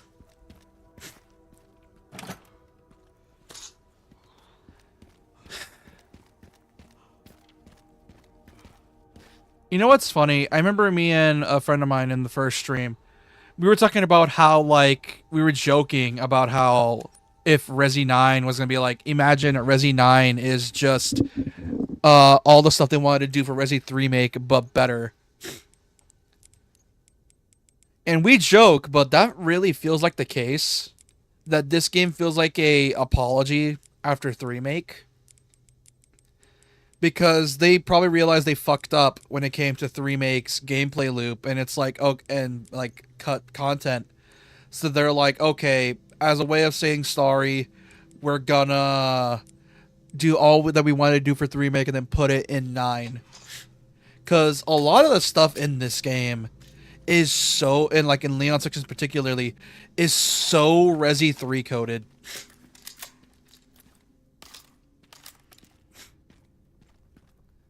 Like, it feels so Resi 3 coded, it's not even funny. Like, I fully believe they had cut content in 3 make and then put it in this game.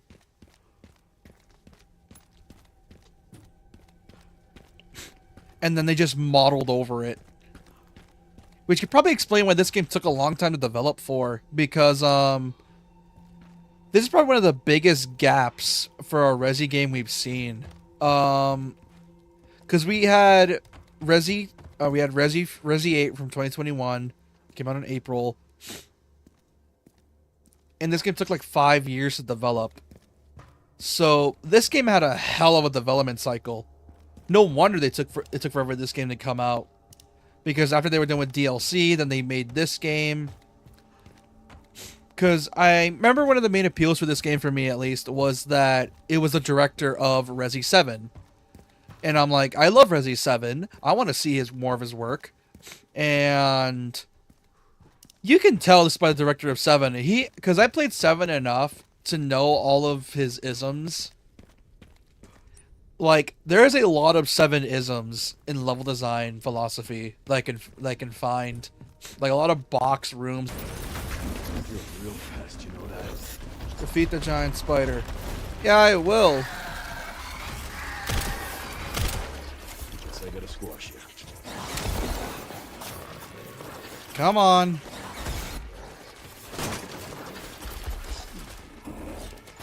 Come on, buddy, old pal. Come on. Hey, buddy.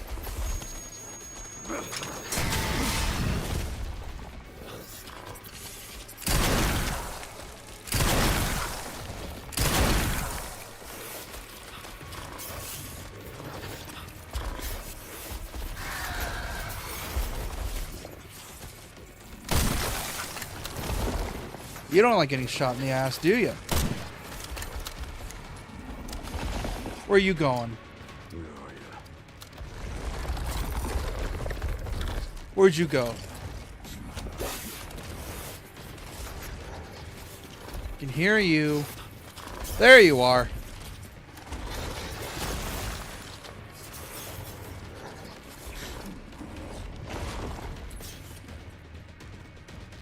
Where are you?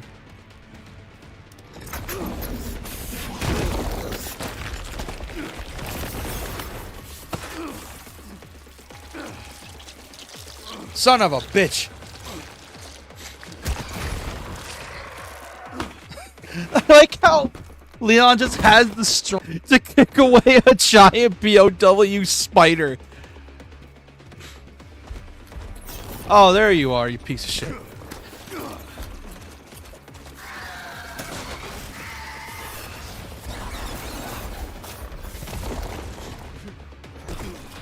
Come on, there's got to be another way. Another bomb somewhere. Come on. Aha! Here it is.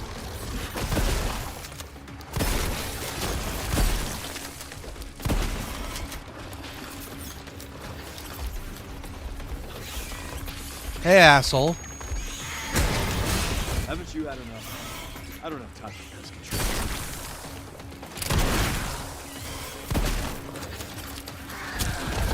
Ow! Okay, okay. You wanna piss off?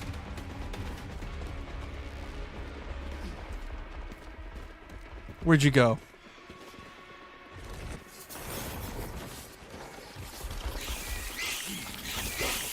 Oh, there you are. Ah!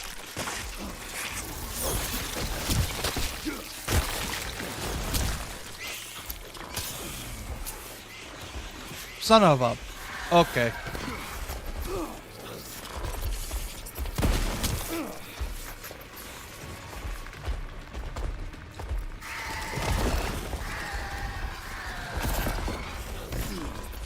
You wanna not chase me, dude?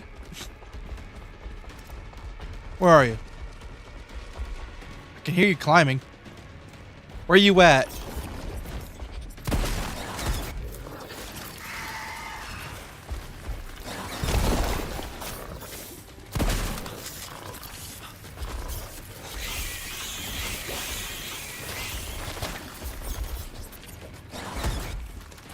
Keep your babies away from me.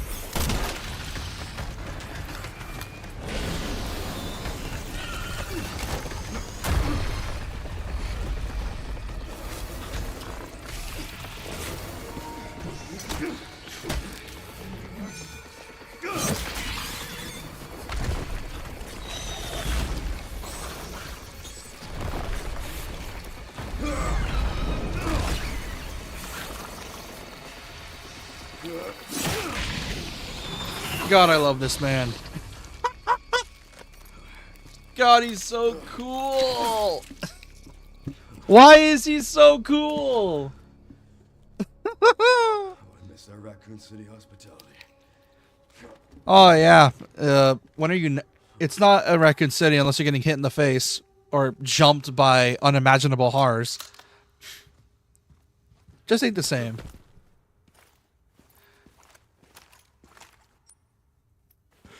Oh my god.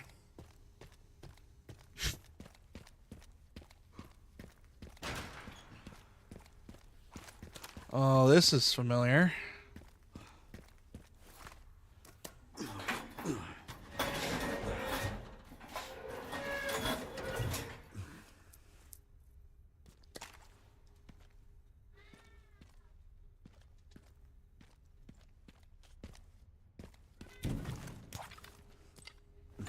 Come on, Leon, use your big manly hands to pry this thing open, because for some reason Capcom's female staff really love beefy hunks for some weird reason.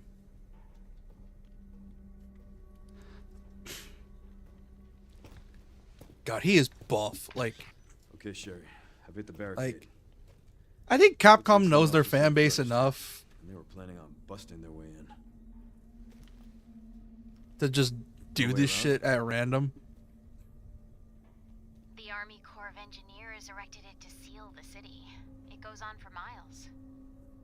That's so. Way in is through then. That's so. Oh.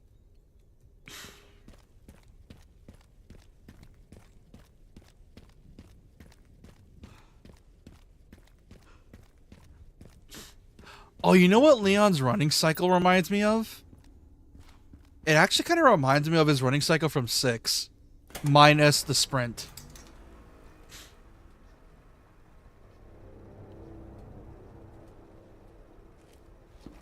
Like his running animation is very reminiscent of like a mix of 2 Make and 6. This is trashed.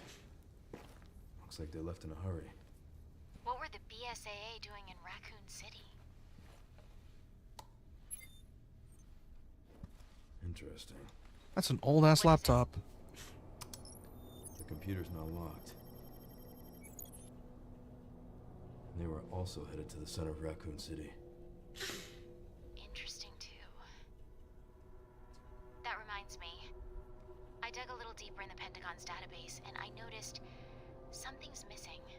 What's that? There's no record of anyone ordering the missile strike on Raccoon City. Well, if not them, then who? Bum bum bum. Reveal. Leon triggered the alarm. It looks like your campaign to make the DSO stand down really didn't work, Zeno. We'll leave this matter to you then.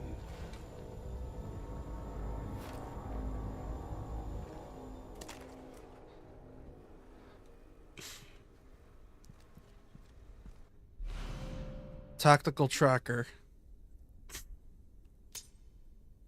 Tactical tracker logs your combat credits and be used to purchase items. Okay.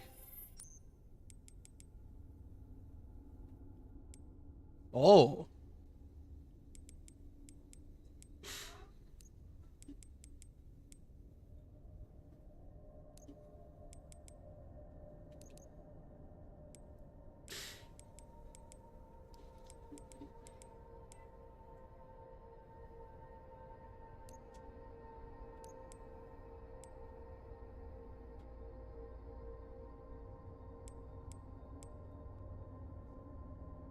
Cool.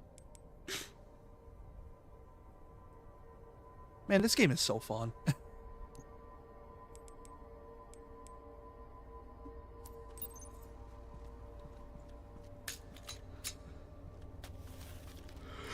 Courtesy pod, secret receiver, east point, distributor, midpoint, relay, west point. Retrieve them immediately. We don't have much time. Avoid contact with the infected at all costs. A comment is avoidable. Deal with quickly.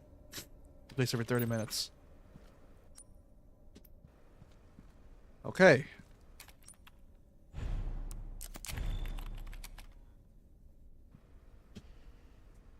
It kind of sucks that they switched out the typewriter to Grace and Leon's the computer. I will say that. Why did they switch it out for the switch him out? Like, come on, that's his whole thing.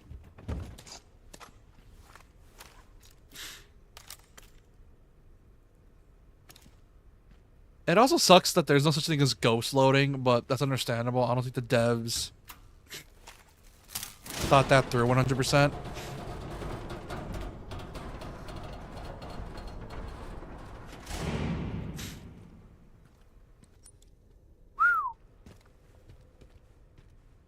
Now, what's in here?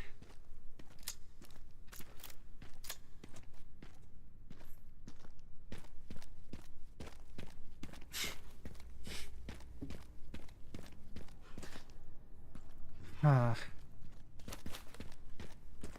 Strange. Where are all the bodies?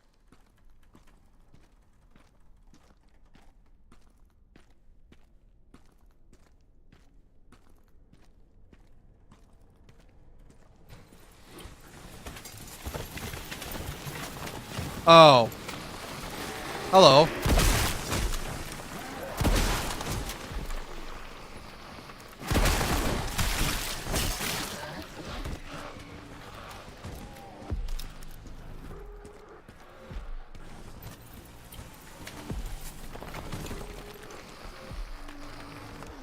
Okay. You're funny, game.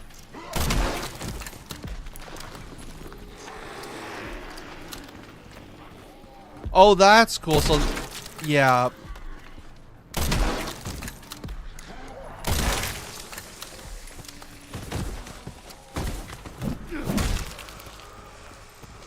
Bye-bye.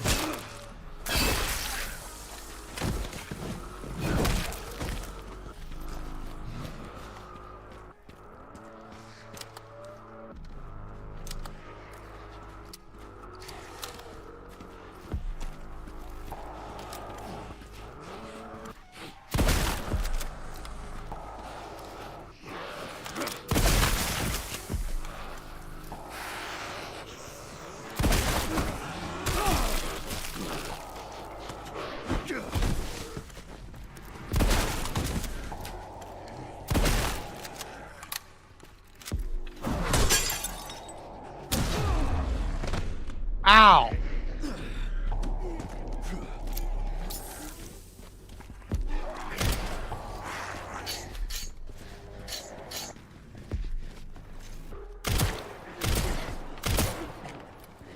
You know, I find this funny. I think I realized why they gave Leon a hatchet.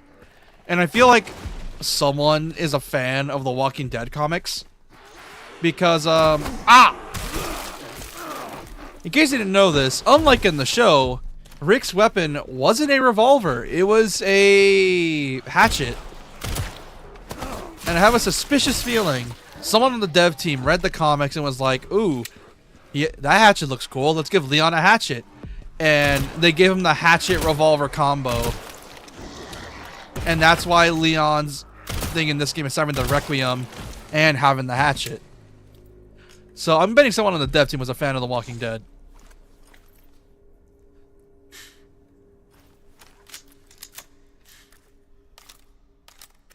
Also, I love the animation detail. He does the double load, which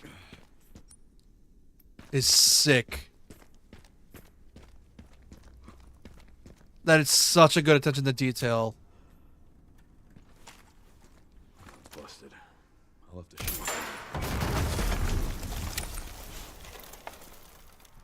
Also, can we appreciate that pistol design? Oh, that pistol design looks so cool. Like the fact that this is the DSO's apparent main firearm. It's so cool. And then there's this one. I think my personal favorite of Leon's pistols is the ones from the movies. Like, specifically Vendetta. Vendetta's pistol is so cool. Also, let go.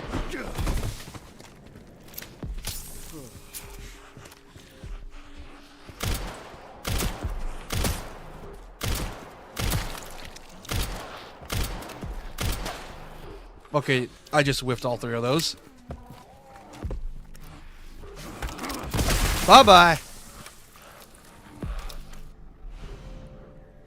Crafter. Okay, that's funny.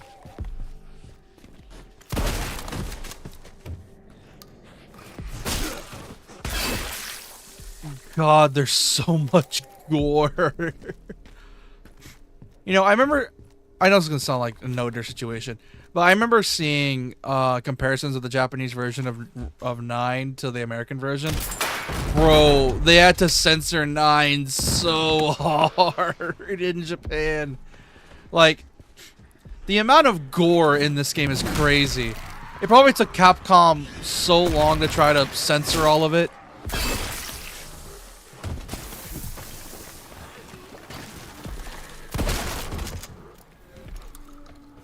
Like, it's crazy just how censored this game is in Japan.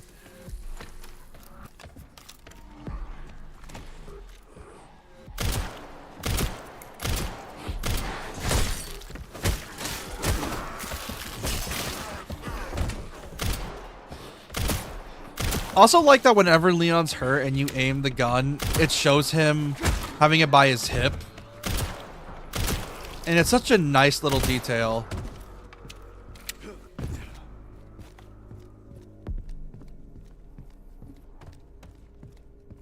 And I dig it.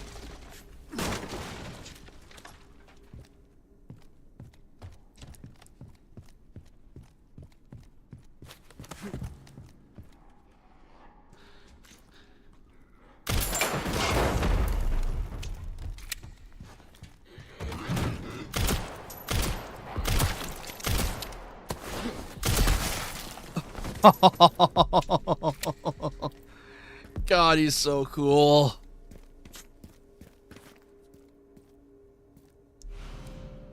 Centerbrook Apartments key.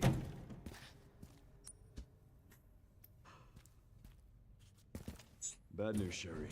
This place is overrun with zombies. What? That's impossible. They should have all been wiped out by the missile. Yeah, they should have. Well, you see, here's the thing. With this city pretty much being a ghost town, and I'm pretty sure there's a lot more conspiracy bullshit happening, so it's probably just one giant conspiracy at this point that,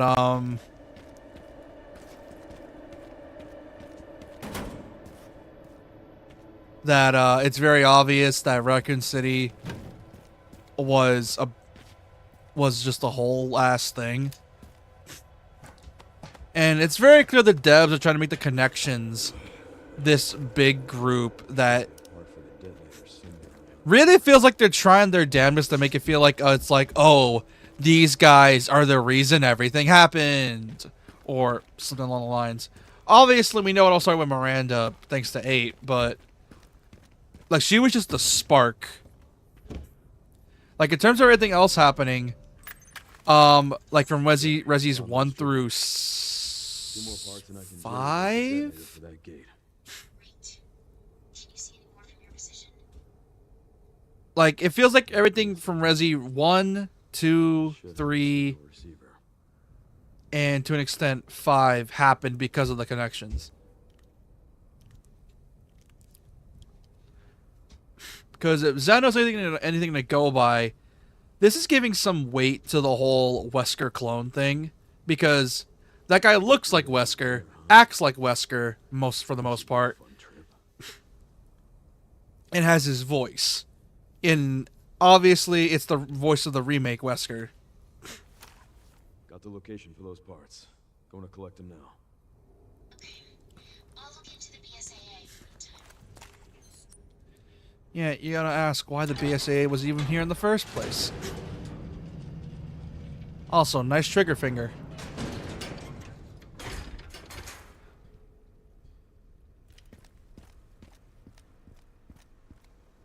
Alright, let's try this.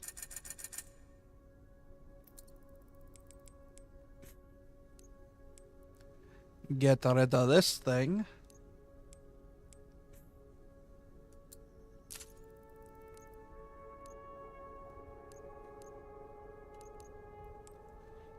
Get.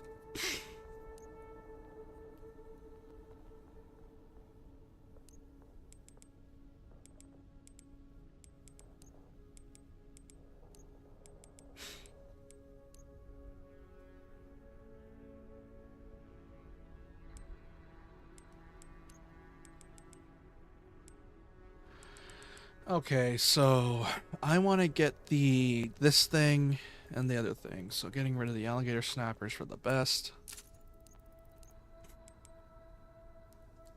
Think I'll have enough. Alright, get this thing. And this thing. All I need is this and the body armor. And the case upgrade.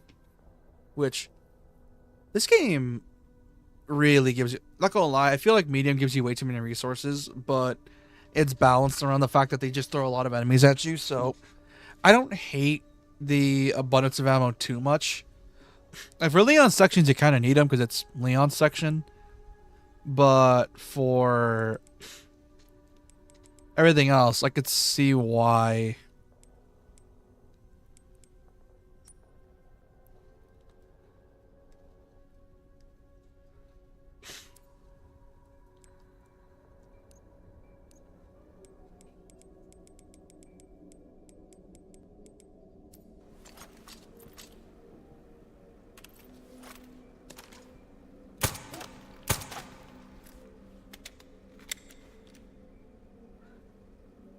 That's a weird pistol design. But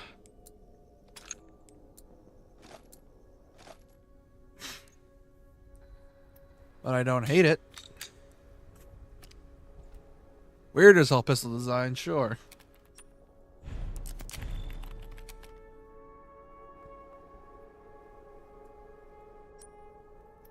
Man, my internet does not like me streaming.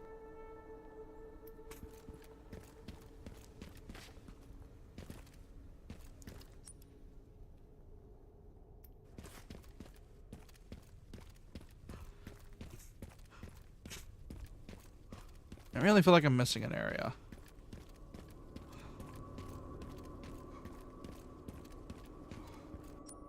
Wait, do I have anything that's key item related? Oh yeah, the Cedarbrook Apartments. Which I think is over here. Oh.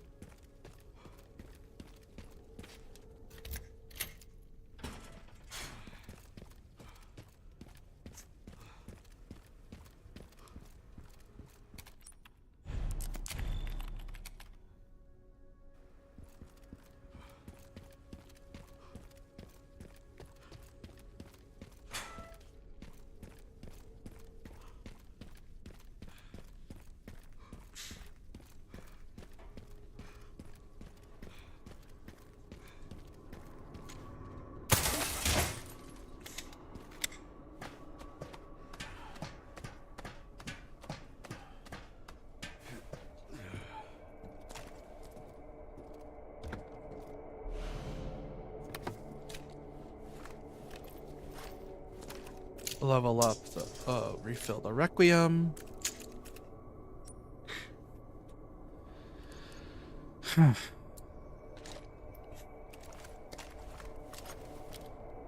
Yo, that's such a cool looking shotgun.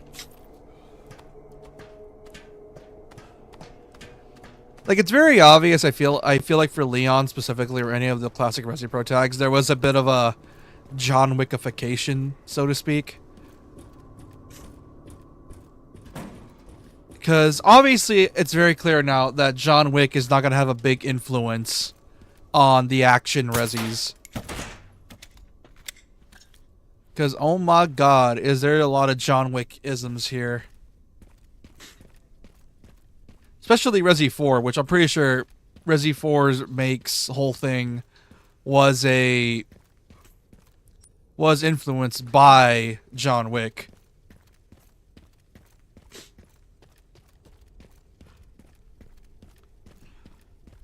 And it would be so cool if Resi 5 was just a John Wick sim, but also be hilarious.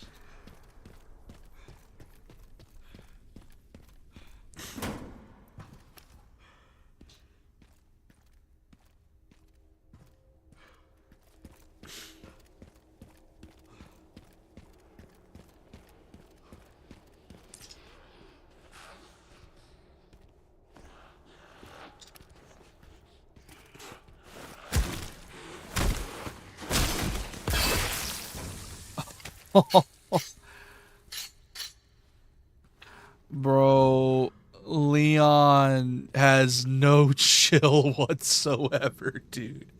Man cannot chill out, man. He is not in the mood for nothing.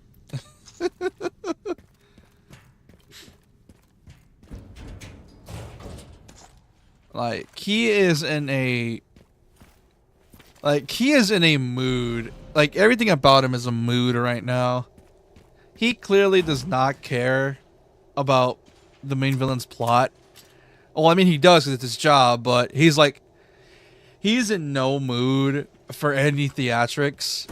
It's why he's not doing backflips. It's a combination of Ada's not watching, so he's not doing backflips, which, lol.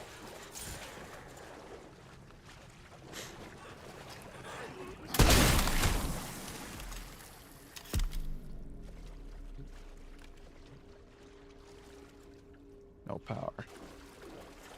Like, it's a combination of Ada's not watching, so he doesn't care about doing kickflips and the like, but also because he is just not in the mood, because obviously he's infected, so he can't do much about it. He's not in the mood for that because he's infected, and just wants to cure. He had to deal with Victor and his bull.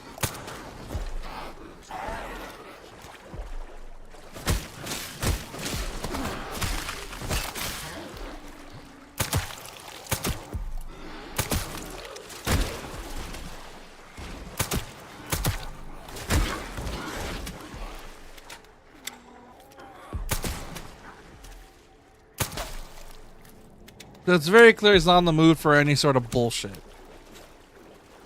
And it's so funny. Because because here's the thing, Leon's barely ever angry, so it's funny seeing him get so mad.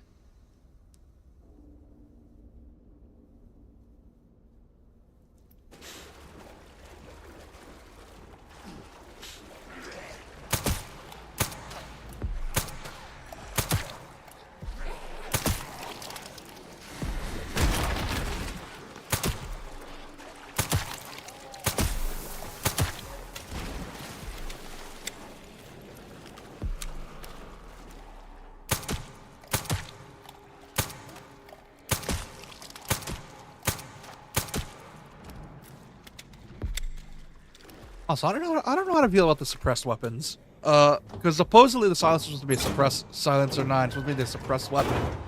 But I don't know.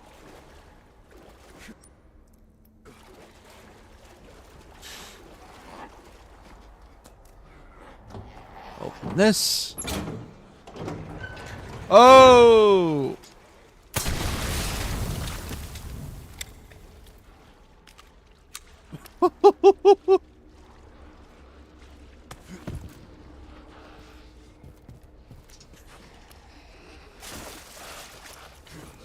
Bye-bye.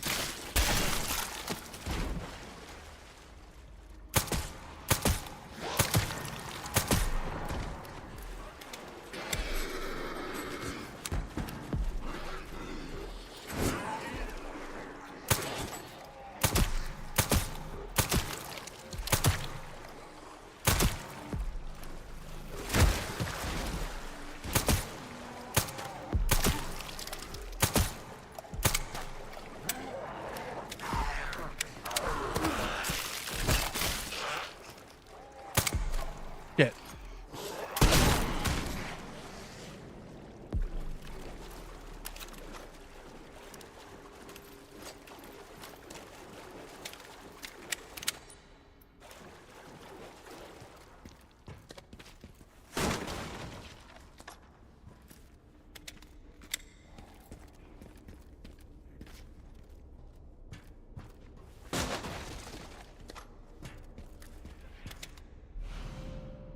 The gal.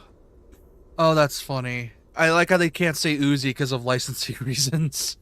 A submachine gun developed in the 1950s. Lacks accuracy but has a large ammo capacity suitable for its burst of sustained fire. The simple structure makes it less likely to malfunction in sand or mud. Self-working components are standard facility mass protection. Are highly durable. I can tell, game, that they're highly durable.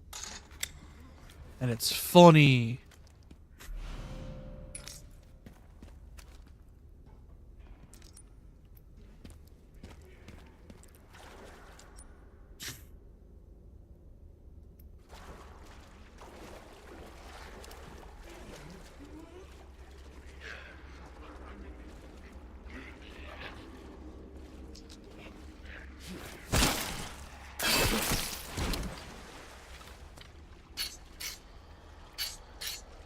Like how Leon just has a whetstone on him. Monster Hunter players unite.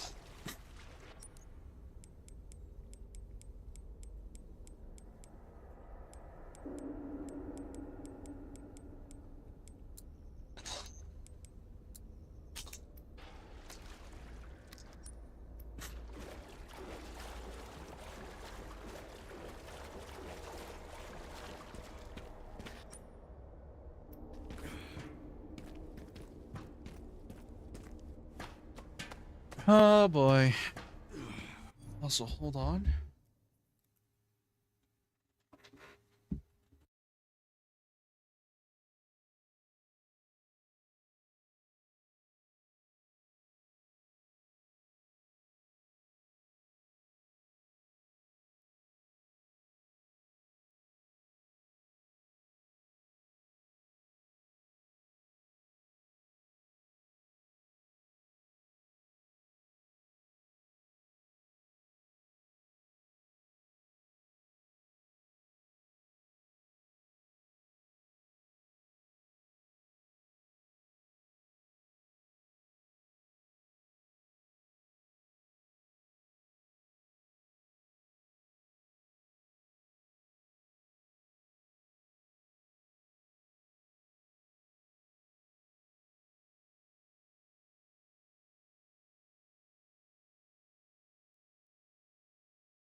I'm back.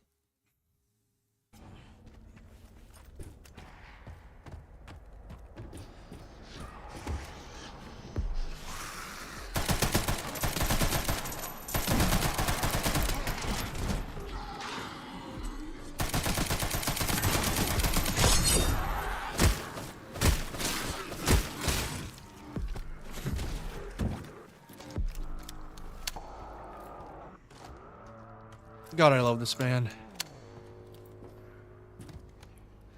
God, Leon is such a unit.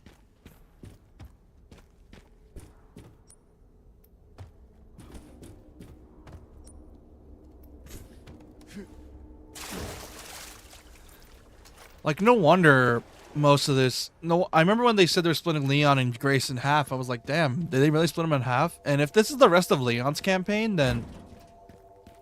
Well, I'm hyped. How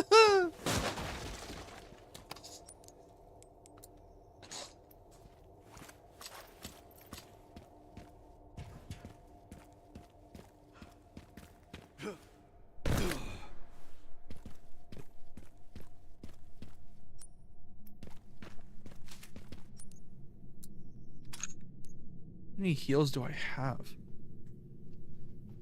2. Look at that.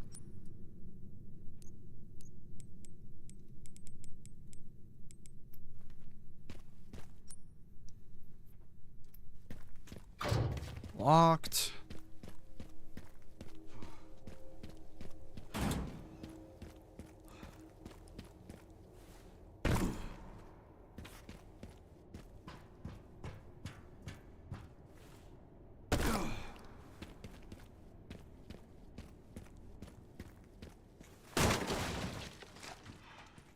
Then this thing.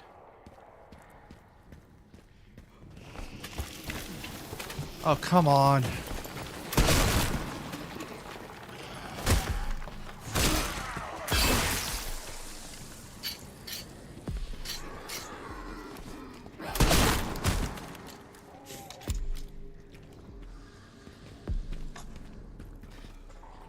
Okay, put this in here.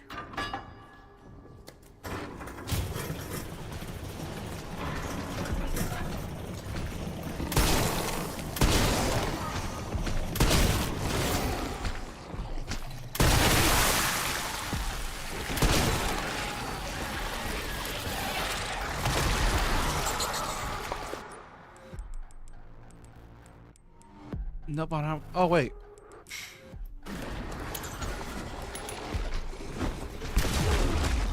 Oh!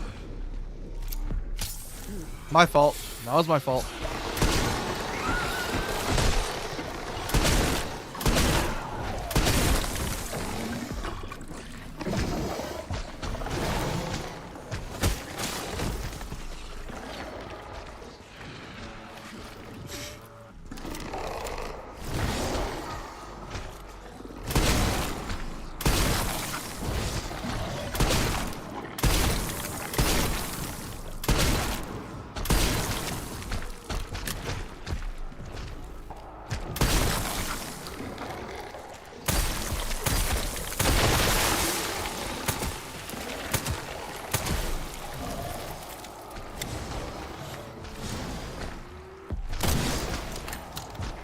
Why do I have a suspicious feeling I'm doing little damage? Look.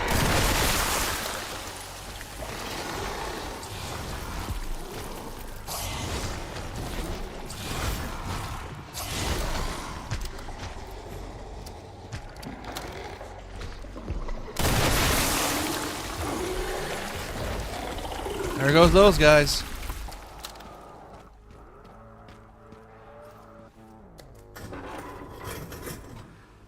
Huh.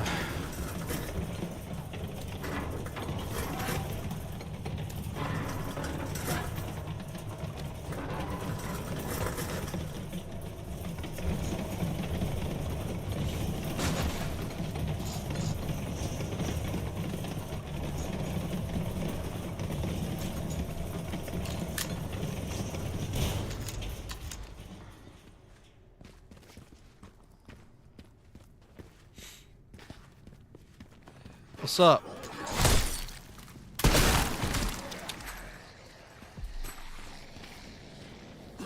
Come on, man.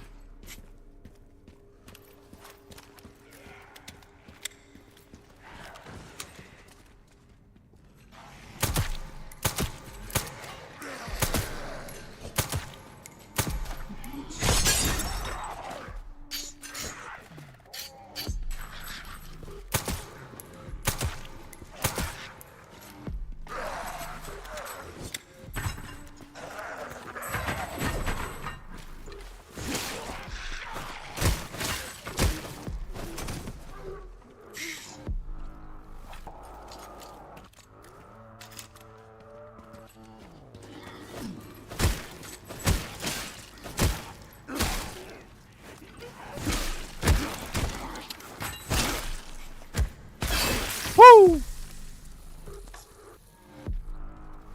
God, he's so cool.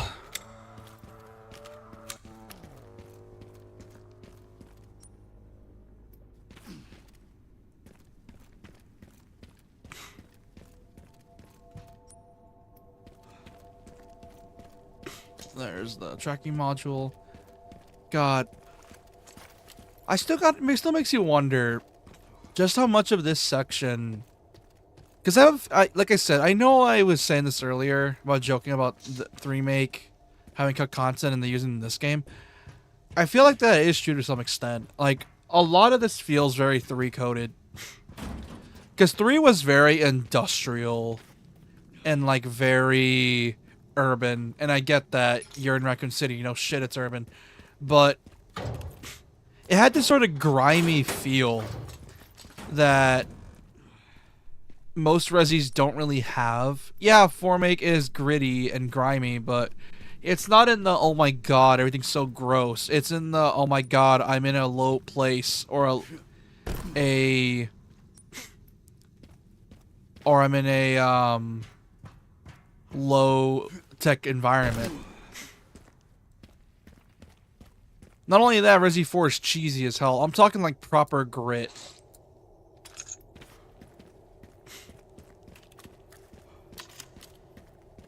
Like, there's a certain type of grit that this game has that I really miss in horror movies.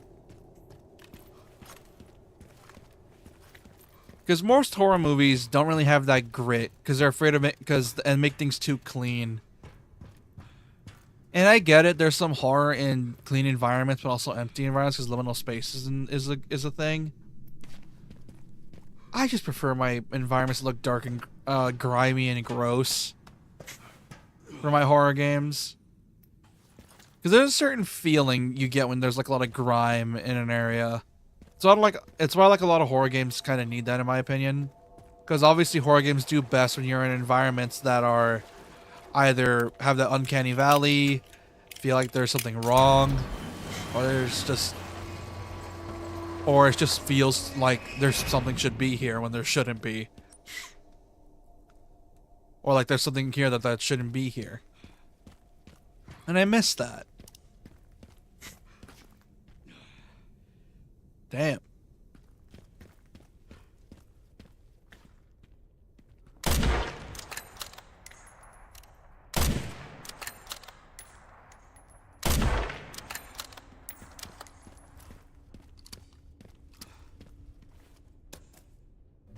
Open this up.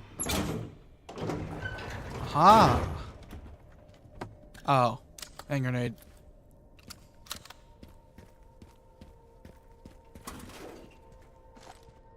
Oh, you know what I think must have been a big inspiration for this game? I have a feeling one of the big inspirations was, ironically enough, the Resi movies, which...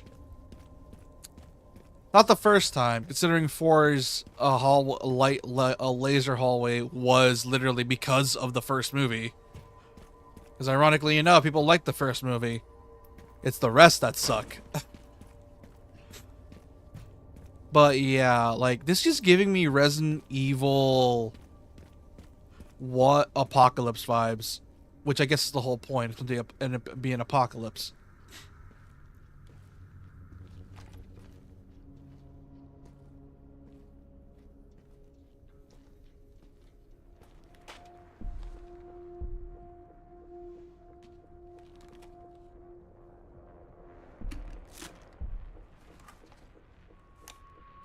Now, what's the BSAA doing here?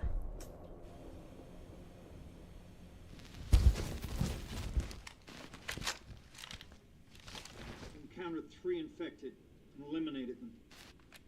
That's correct, sir. Do we proceed? So the rumors were true? What rumors? The missile wasn't just about stopping the spread. Don't be ridiculous. Affirmative. Listen up. Our objective hasn't changed. We rendezvous with the advanced party in the center of Raccoon City, then head for Ark. Our mission is to retrieve Elpis. Move out!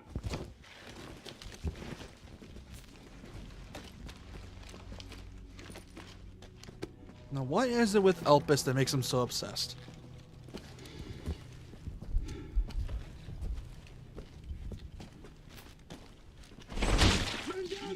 Oh!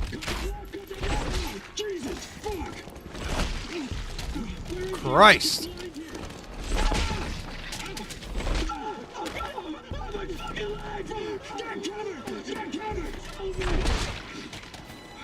Jesus. Holy shit!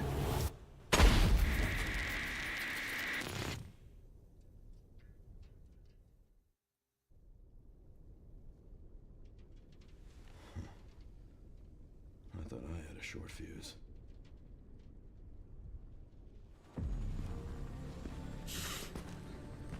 Look at this man.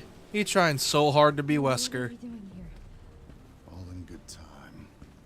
You'll see. Man is trying so hard to be Wesker.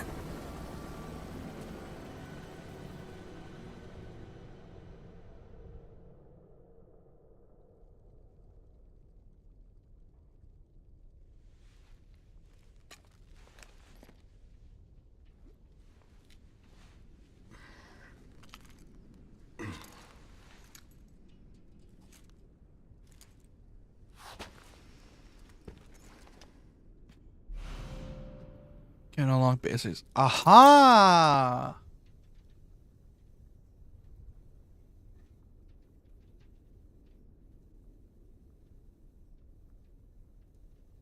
Unlock BSA. Supply containers, you say. Send some footage your way, Sherry. Yeah, it's grimy, gross, and a lot of decapitations. The guy at the end. White suit. Can you find anything on him? Yeah, hold on. Yeah, dude's very grimy. Database is coming up empty. So there are ghosts involved with Elpis, too. Yeah, pretty much.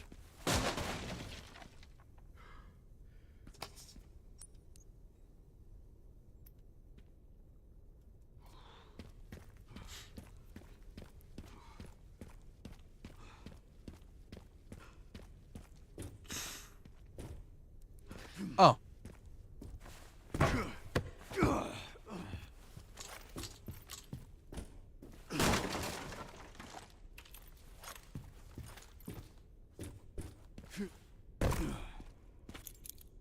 Unlock this.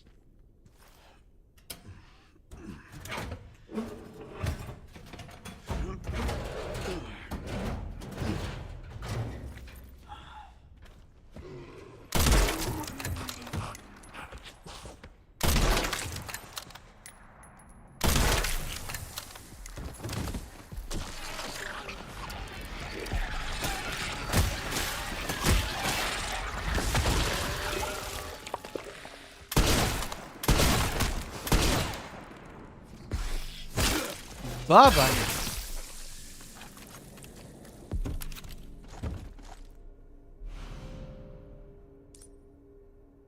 Low fitting tactic could be sold in the supply box and public risk amount.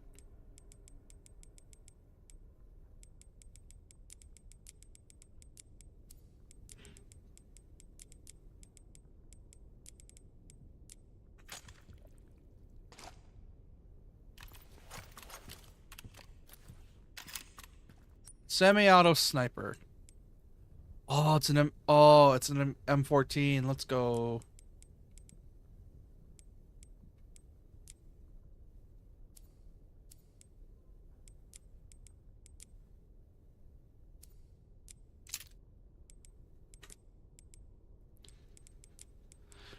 Placing this thing. Oh, that's cool. I wonder.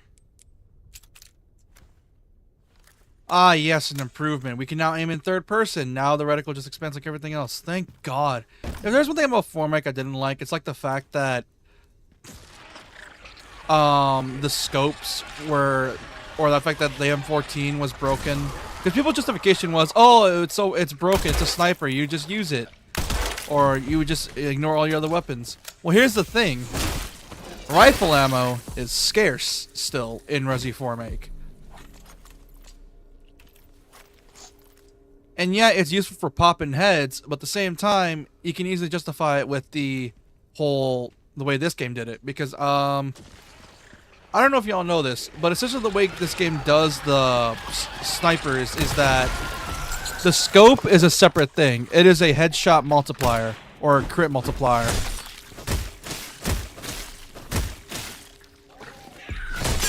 So you're not just spamming the sniper rifles, because without the sniper rifles there is no crit multiplier, so you don't got to worry about the snipers being too busted. Yeah, they'll still crit, but they're not going to crit as much without the scope. They need the scope to crit, or to do that popping heads constantly or consistently, which is nice.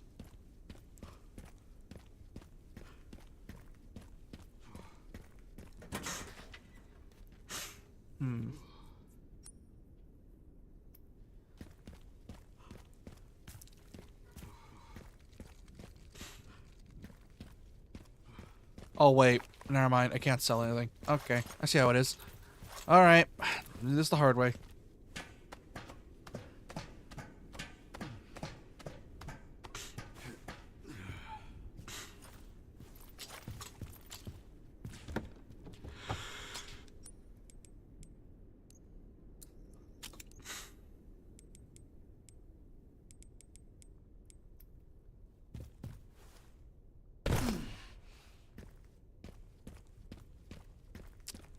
Oh boy.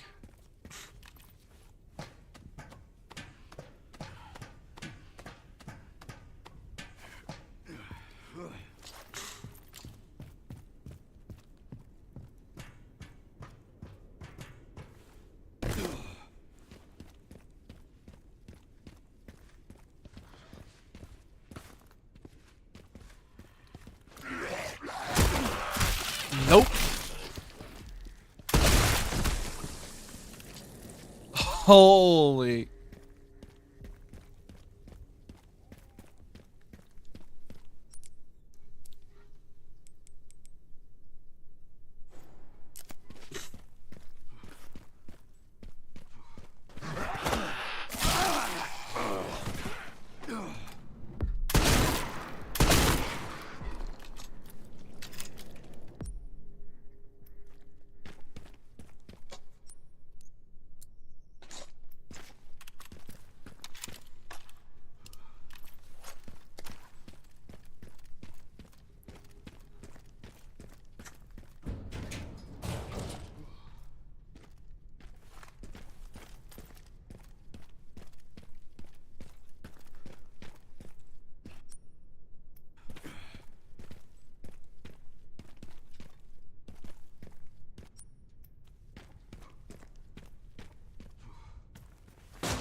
Gotta fill this up.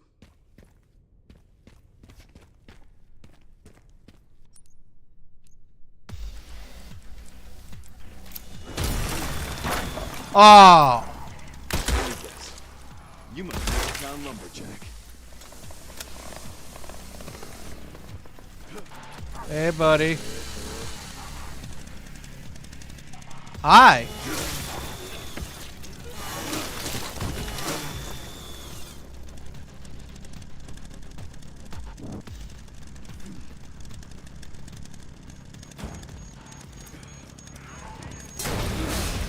Idiot. Too far.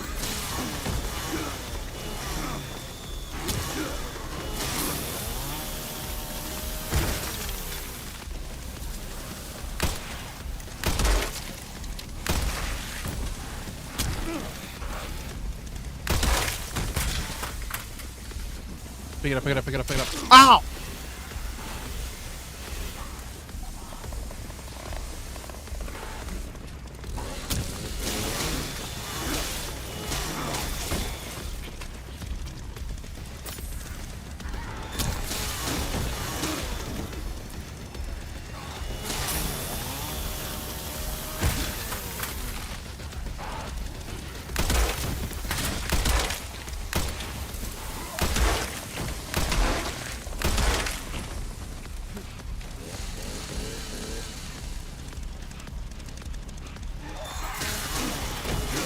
Aha!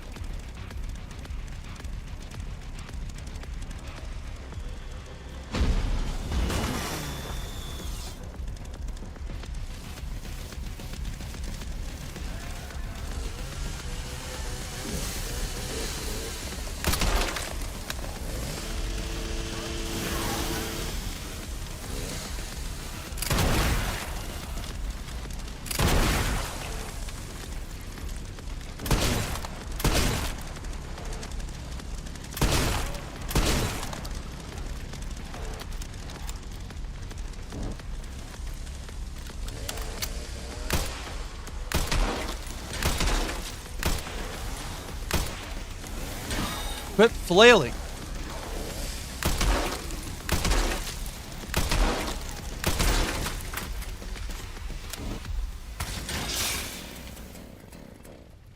Oh, there it goes.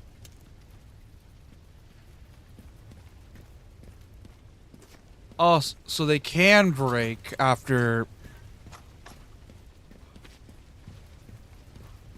Okay.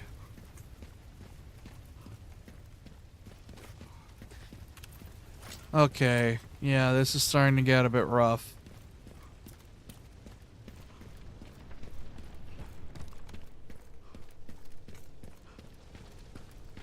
The fact that devs were like, yeah, let's let the zombies pick up weapons. Yeah, that'd be funny to troll the players.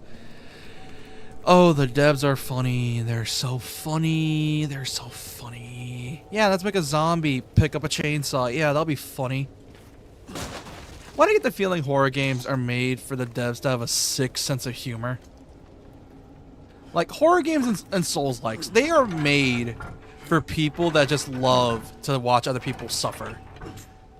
They are horror, like, it's like with horror, anything horror media related. They just are like, yeah, we're just gonna make these guys suffer. Why? Because we think it's funny. Like, I can imagine the boardroom meetings are just a bunch of dudes just hanging out like at Capcom, and it's like, oh, what are we going to do for the scatter? And it's like, have the zombies pick up chainsaw. They're like, perfect. And then they just program the zombies and AI to pick up weapons and anything that's on the ground near you. And it's like, oh, how'd they pick up the chainsaw? Yeah, that'll be funny. Making every zombie virtually a threat, which I love that. I love that they make them threats like that. It's funny as hell. But oh my god, it's such a cruel...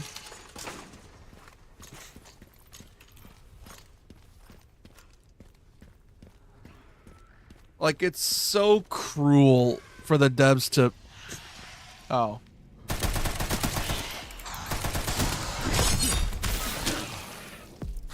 No. Bad. Bad zombie. Bad zombie murder machine.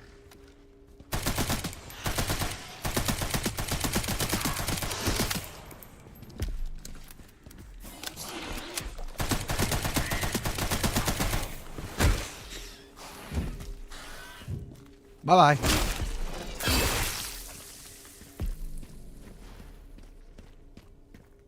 And now, just pour this thing in here. And then we're good to go.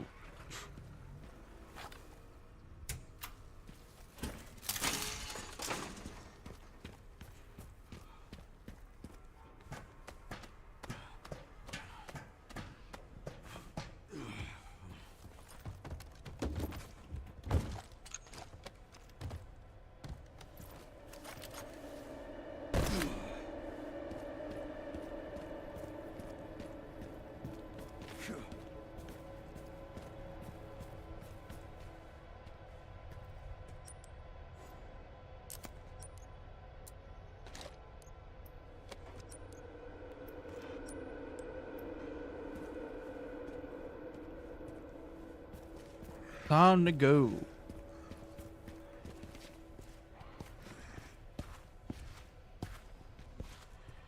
Bye-bye.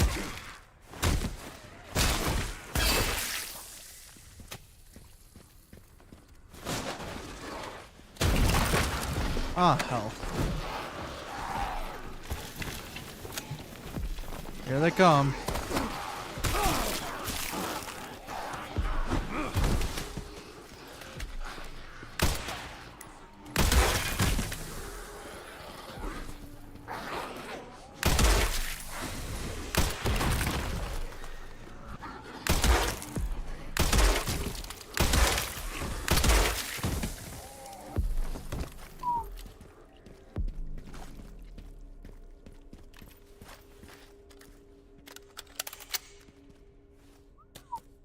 That was close.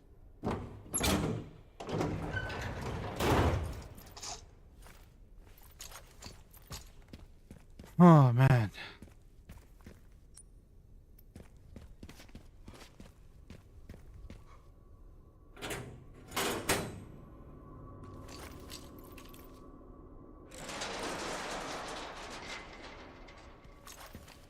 Alright, time to head down.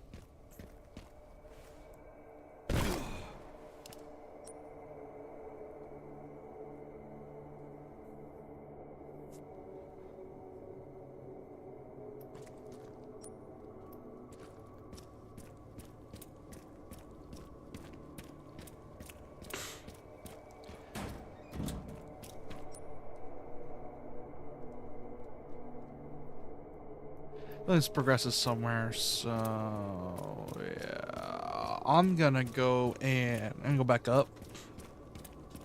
Because I have a suspicious feeling things are gonna progress, and I don't want things to progress yet, so I'm just gonna go and fuck off.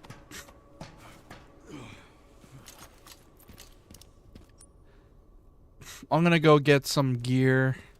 Because I don't want to be outgunned yet. Because it'll be funny.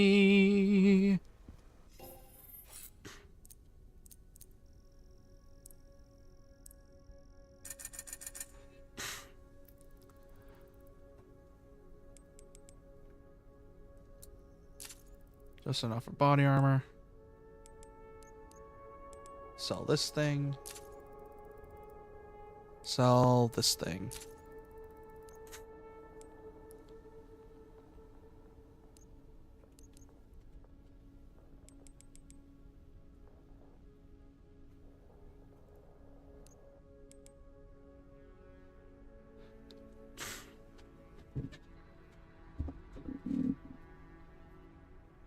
Oh boy.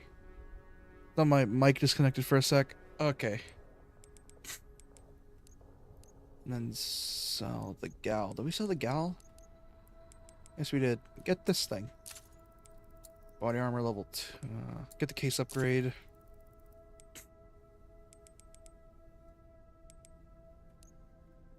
Let's start leveling our guns.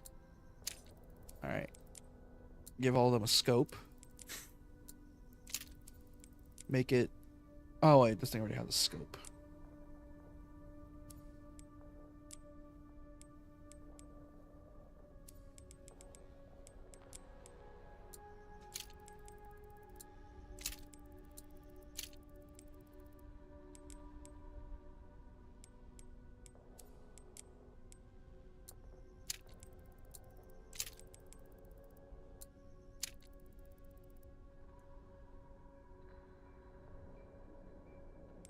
Alright.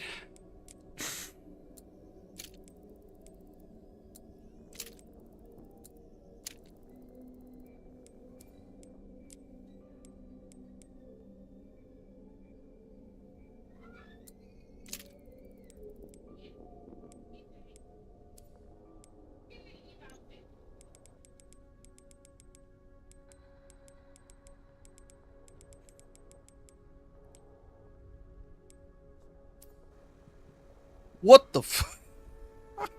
Wait, what the f...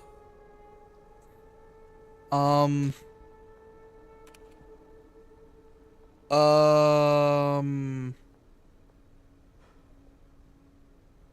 Um.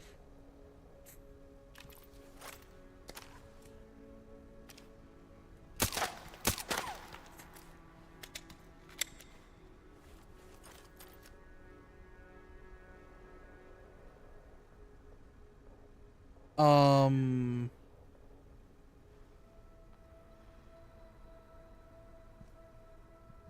That's...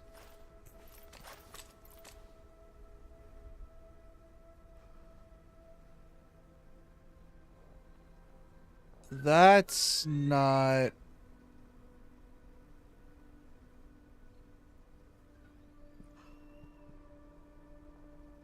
That's not normal.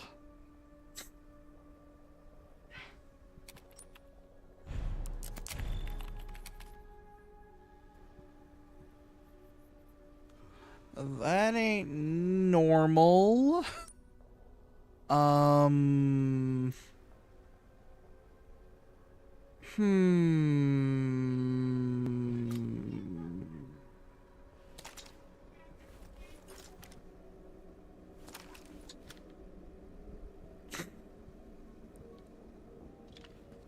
This ain't exactly... What the? Did it fix itself?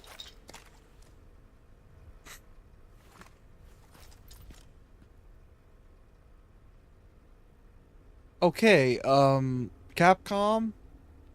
Would you like to explain why my gun is aroused? And why it...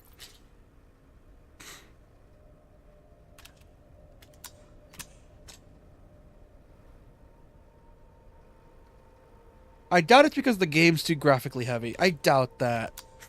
I think that's just a genuine bug, or the animation isn't flowing right and the physics aren't flowing right. So, that's gotta be something that's gotta be that's gotta get fixed.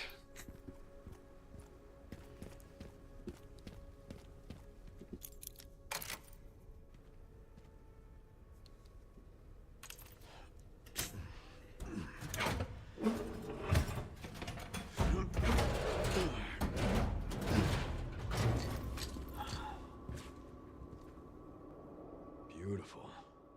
Just need to get through that gate. Of course you'd like this bike.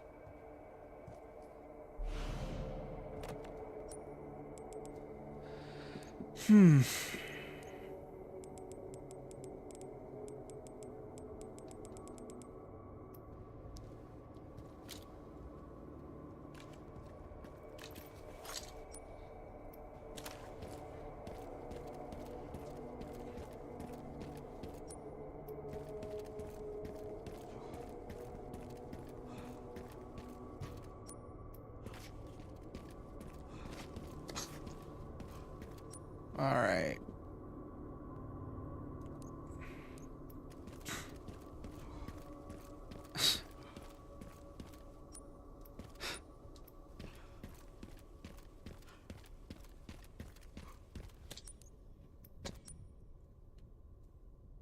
Need those shotgun shells.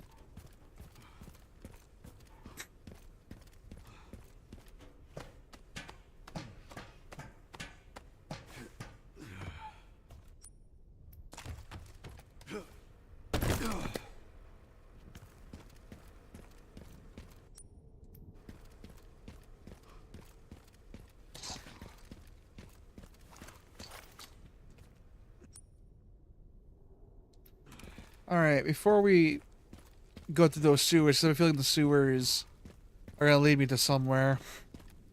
I'm gonna go over here instead. It's the closest thing. Oh, no, wait, this part. Cinderbrook Apartments.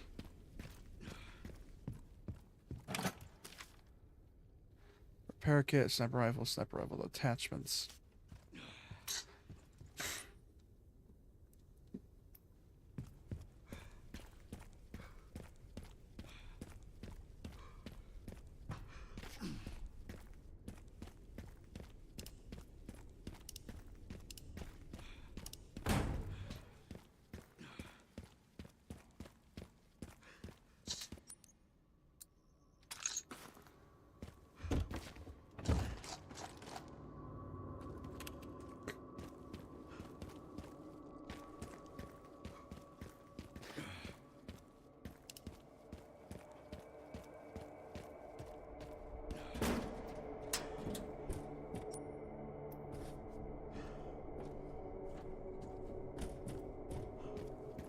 Oh man.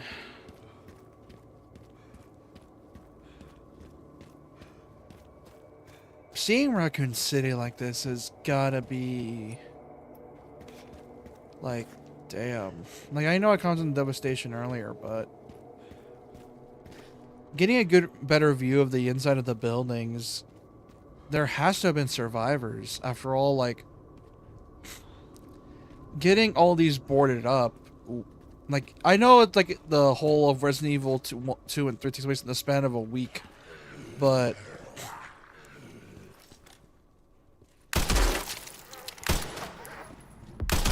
like, something else must have happened.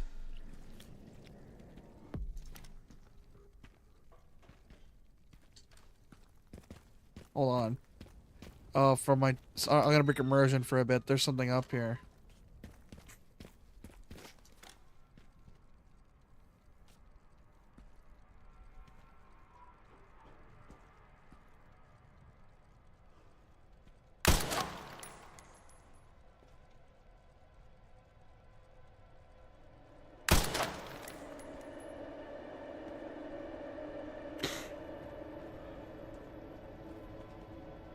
Trying to hit that thing.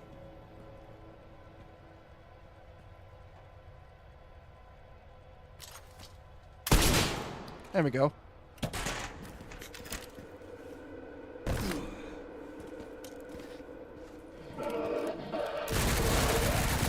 Oh, come on. They got guns now?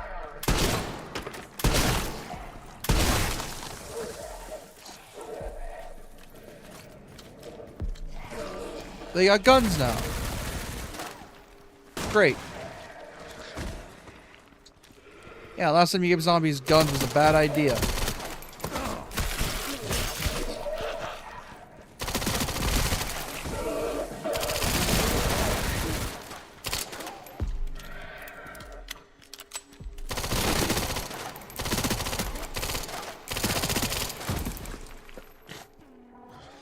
Last time King gave guns to zombies, we got already 6.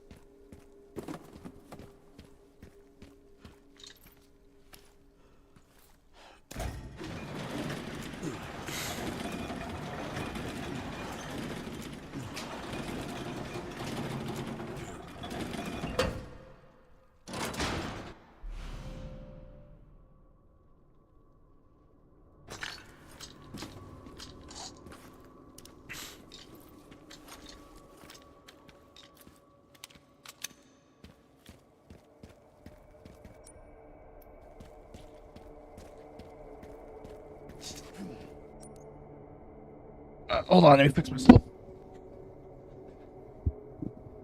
Man.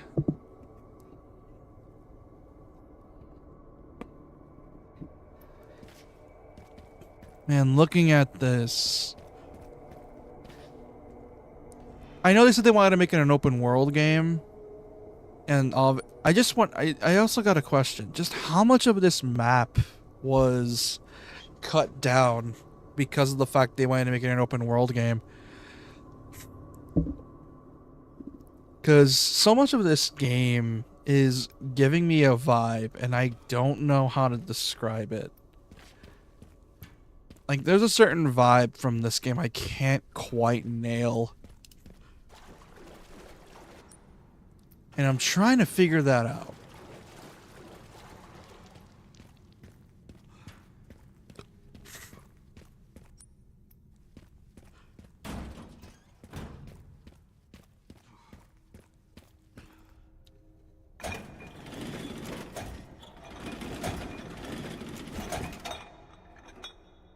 Like, I'm trying to figure out this game's vibe, like, and try to see how it ticks. I don't know.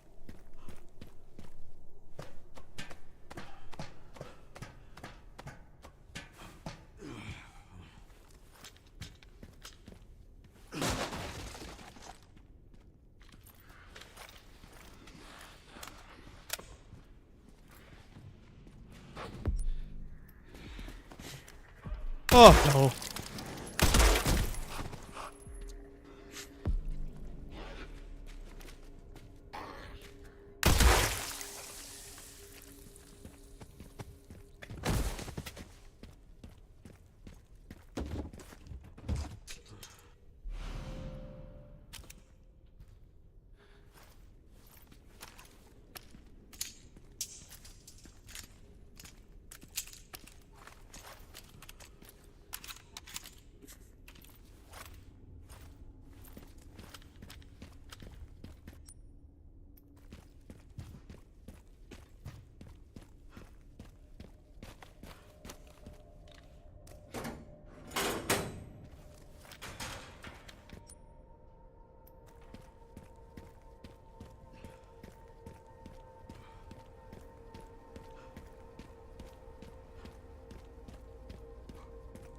Well, this guy got owned. There's a herb over here.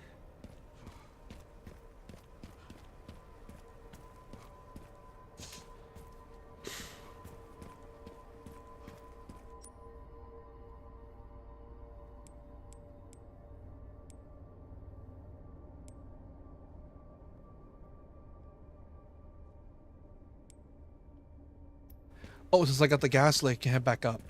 All right.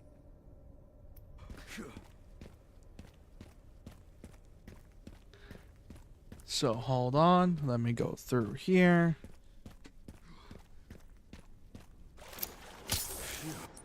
I could have crafted that. I could have crafted, but I didn't because I'm dumb.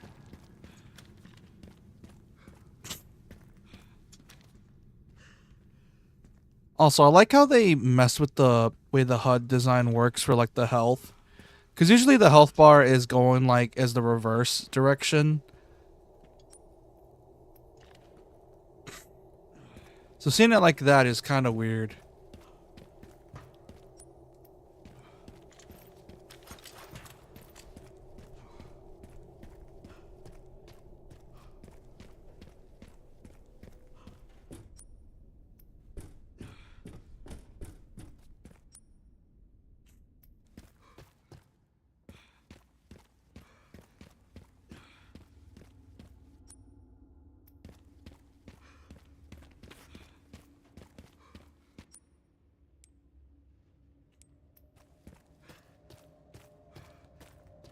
Go up here.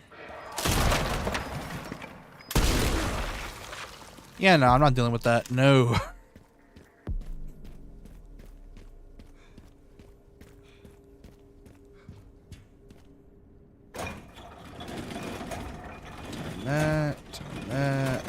That.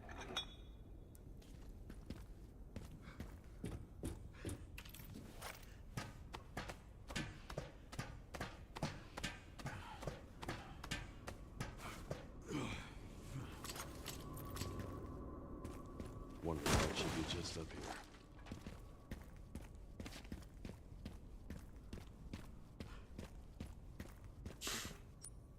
Yeah, his not okay. Now that I got a better view at it.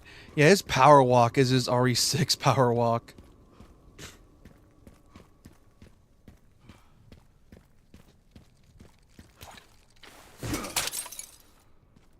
There we go.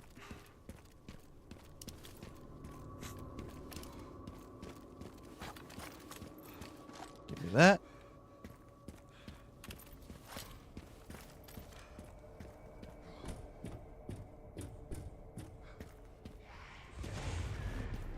Oh, what is this?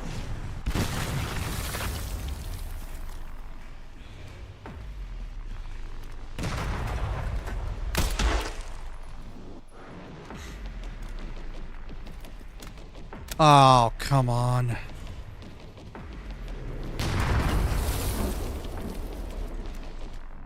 They can use mortars now? Really? Okay. Okay, Capcom, now you're just being dicks about it. Oh, boy. Fuck.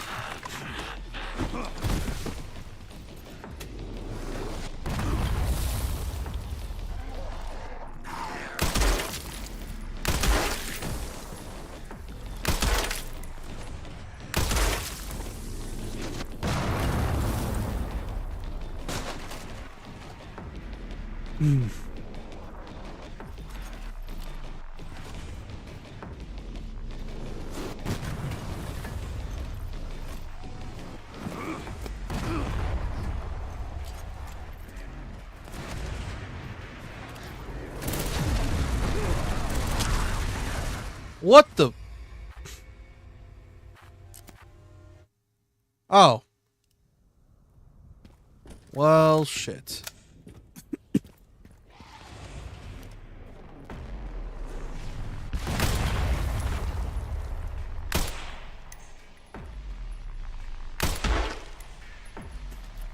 Okay, I'm gonna need that scope.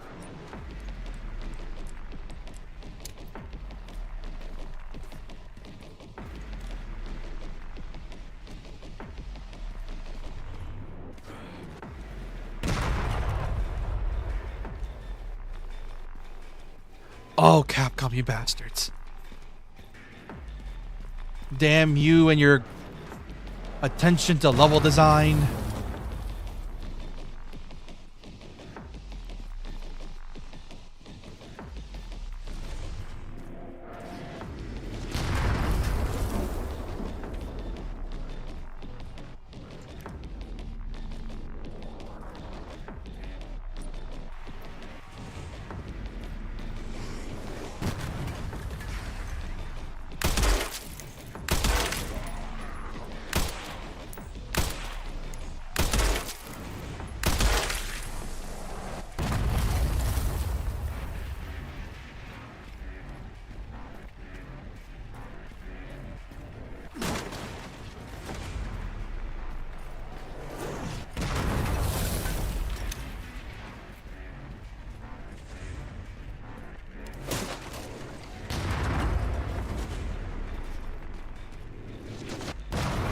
Shit.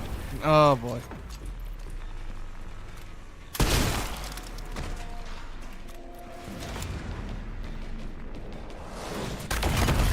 Whoa! Okay. Okay, I had enough of you. Where are you? Oh, you bastard. You're hiding behind that. Okay, I see how it is.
Yeah, I know. I got the repair kit.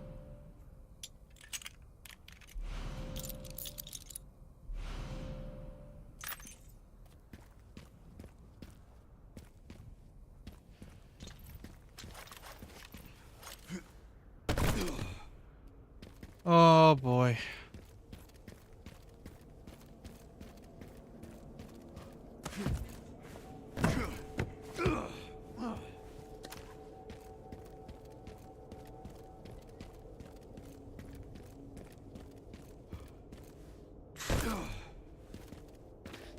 All right.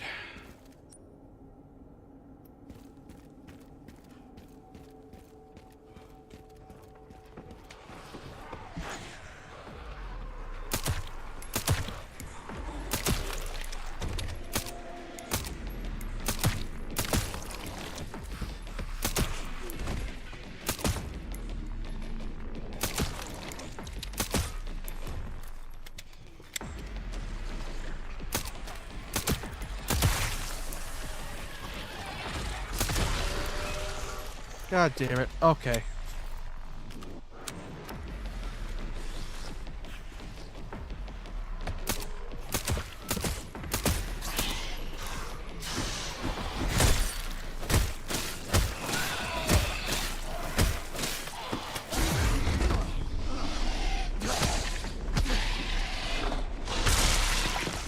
What?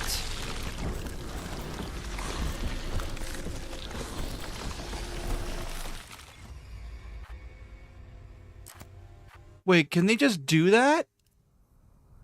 Wait, I've never had that happen. So they can just one-shot lunge you, or was I just that low on health?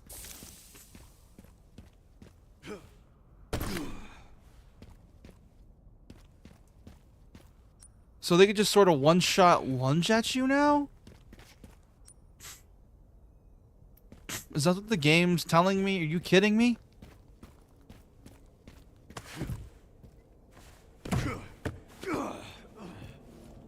That's never happened to me before.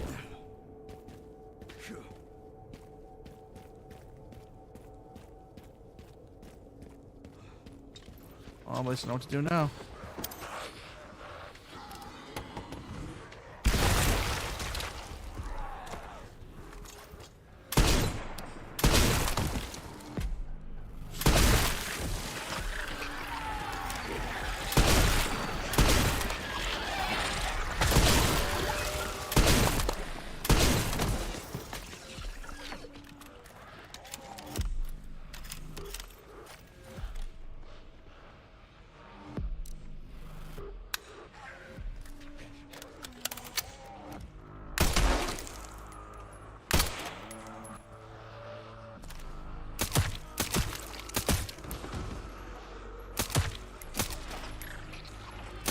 Oh, great, another one. I'm not in the mood.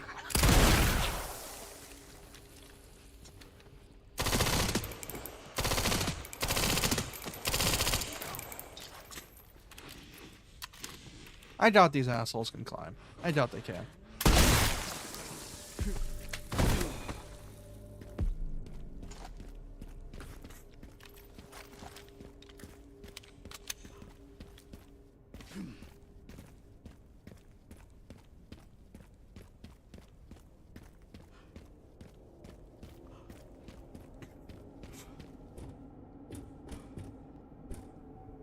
Sherry, got the signal receiver.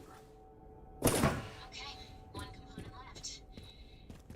Wait, I found some evidence of the Pentagon putting pressure on the BSAA. Is that so? It appears the North American branch has been moving independently. Heard they had an internal dispute. Think it's related? That's all I've got. There's been an increase in government surveillance. Looks like my fan base is growing. Some things never change. Watch your back. I'll contact you again soon. Yeah, something tells me the government doesn't like the fact that Leon and Rebecca or Cher are here. I wonder why. I wonder why they are so adamant on stopping a case that's already been solved. Why are they so afraid of us coming back to Raccoon City? I wonder why. I wonder why. It's totally not some weird conspiracy that'll be revealed later on in the game, because of course it is. It's Resi. Like, you can always... A Resident Evil government doing something sketchy in the background. Who would have thought? Oh no.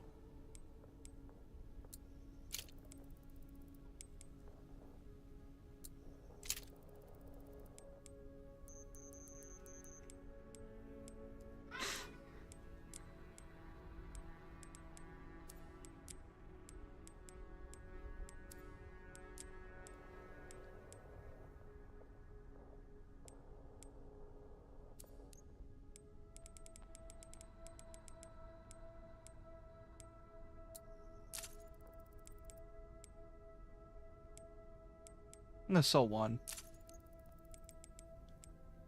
So you can at least get the barrel for the marksman powered up.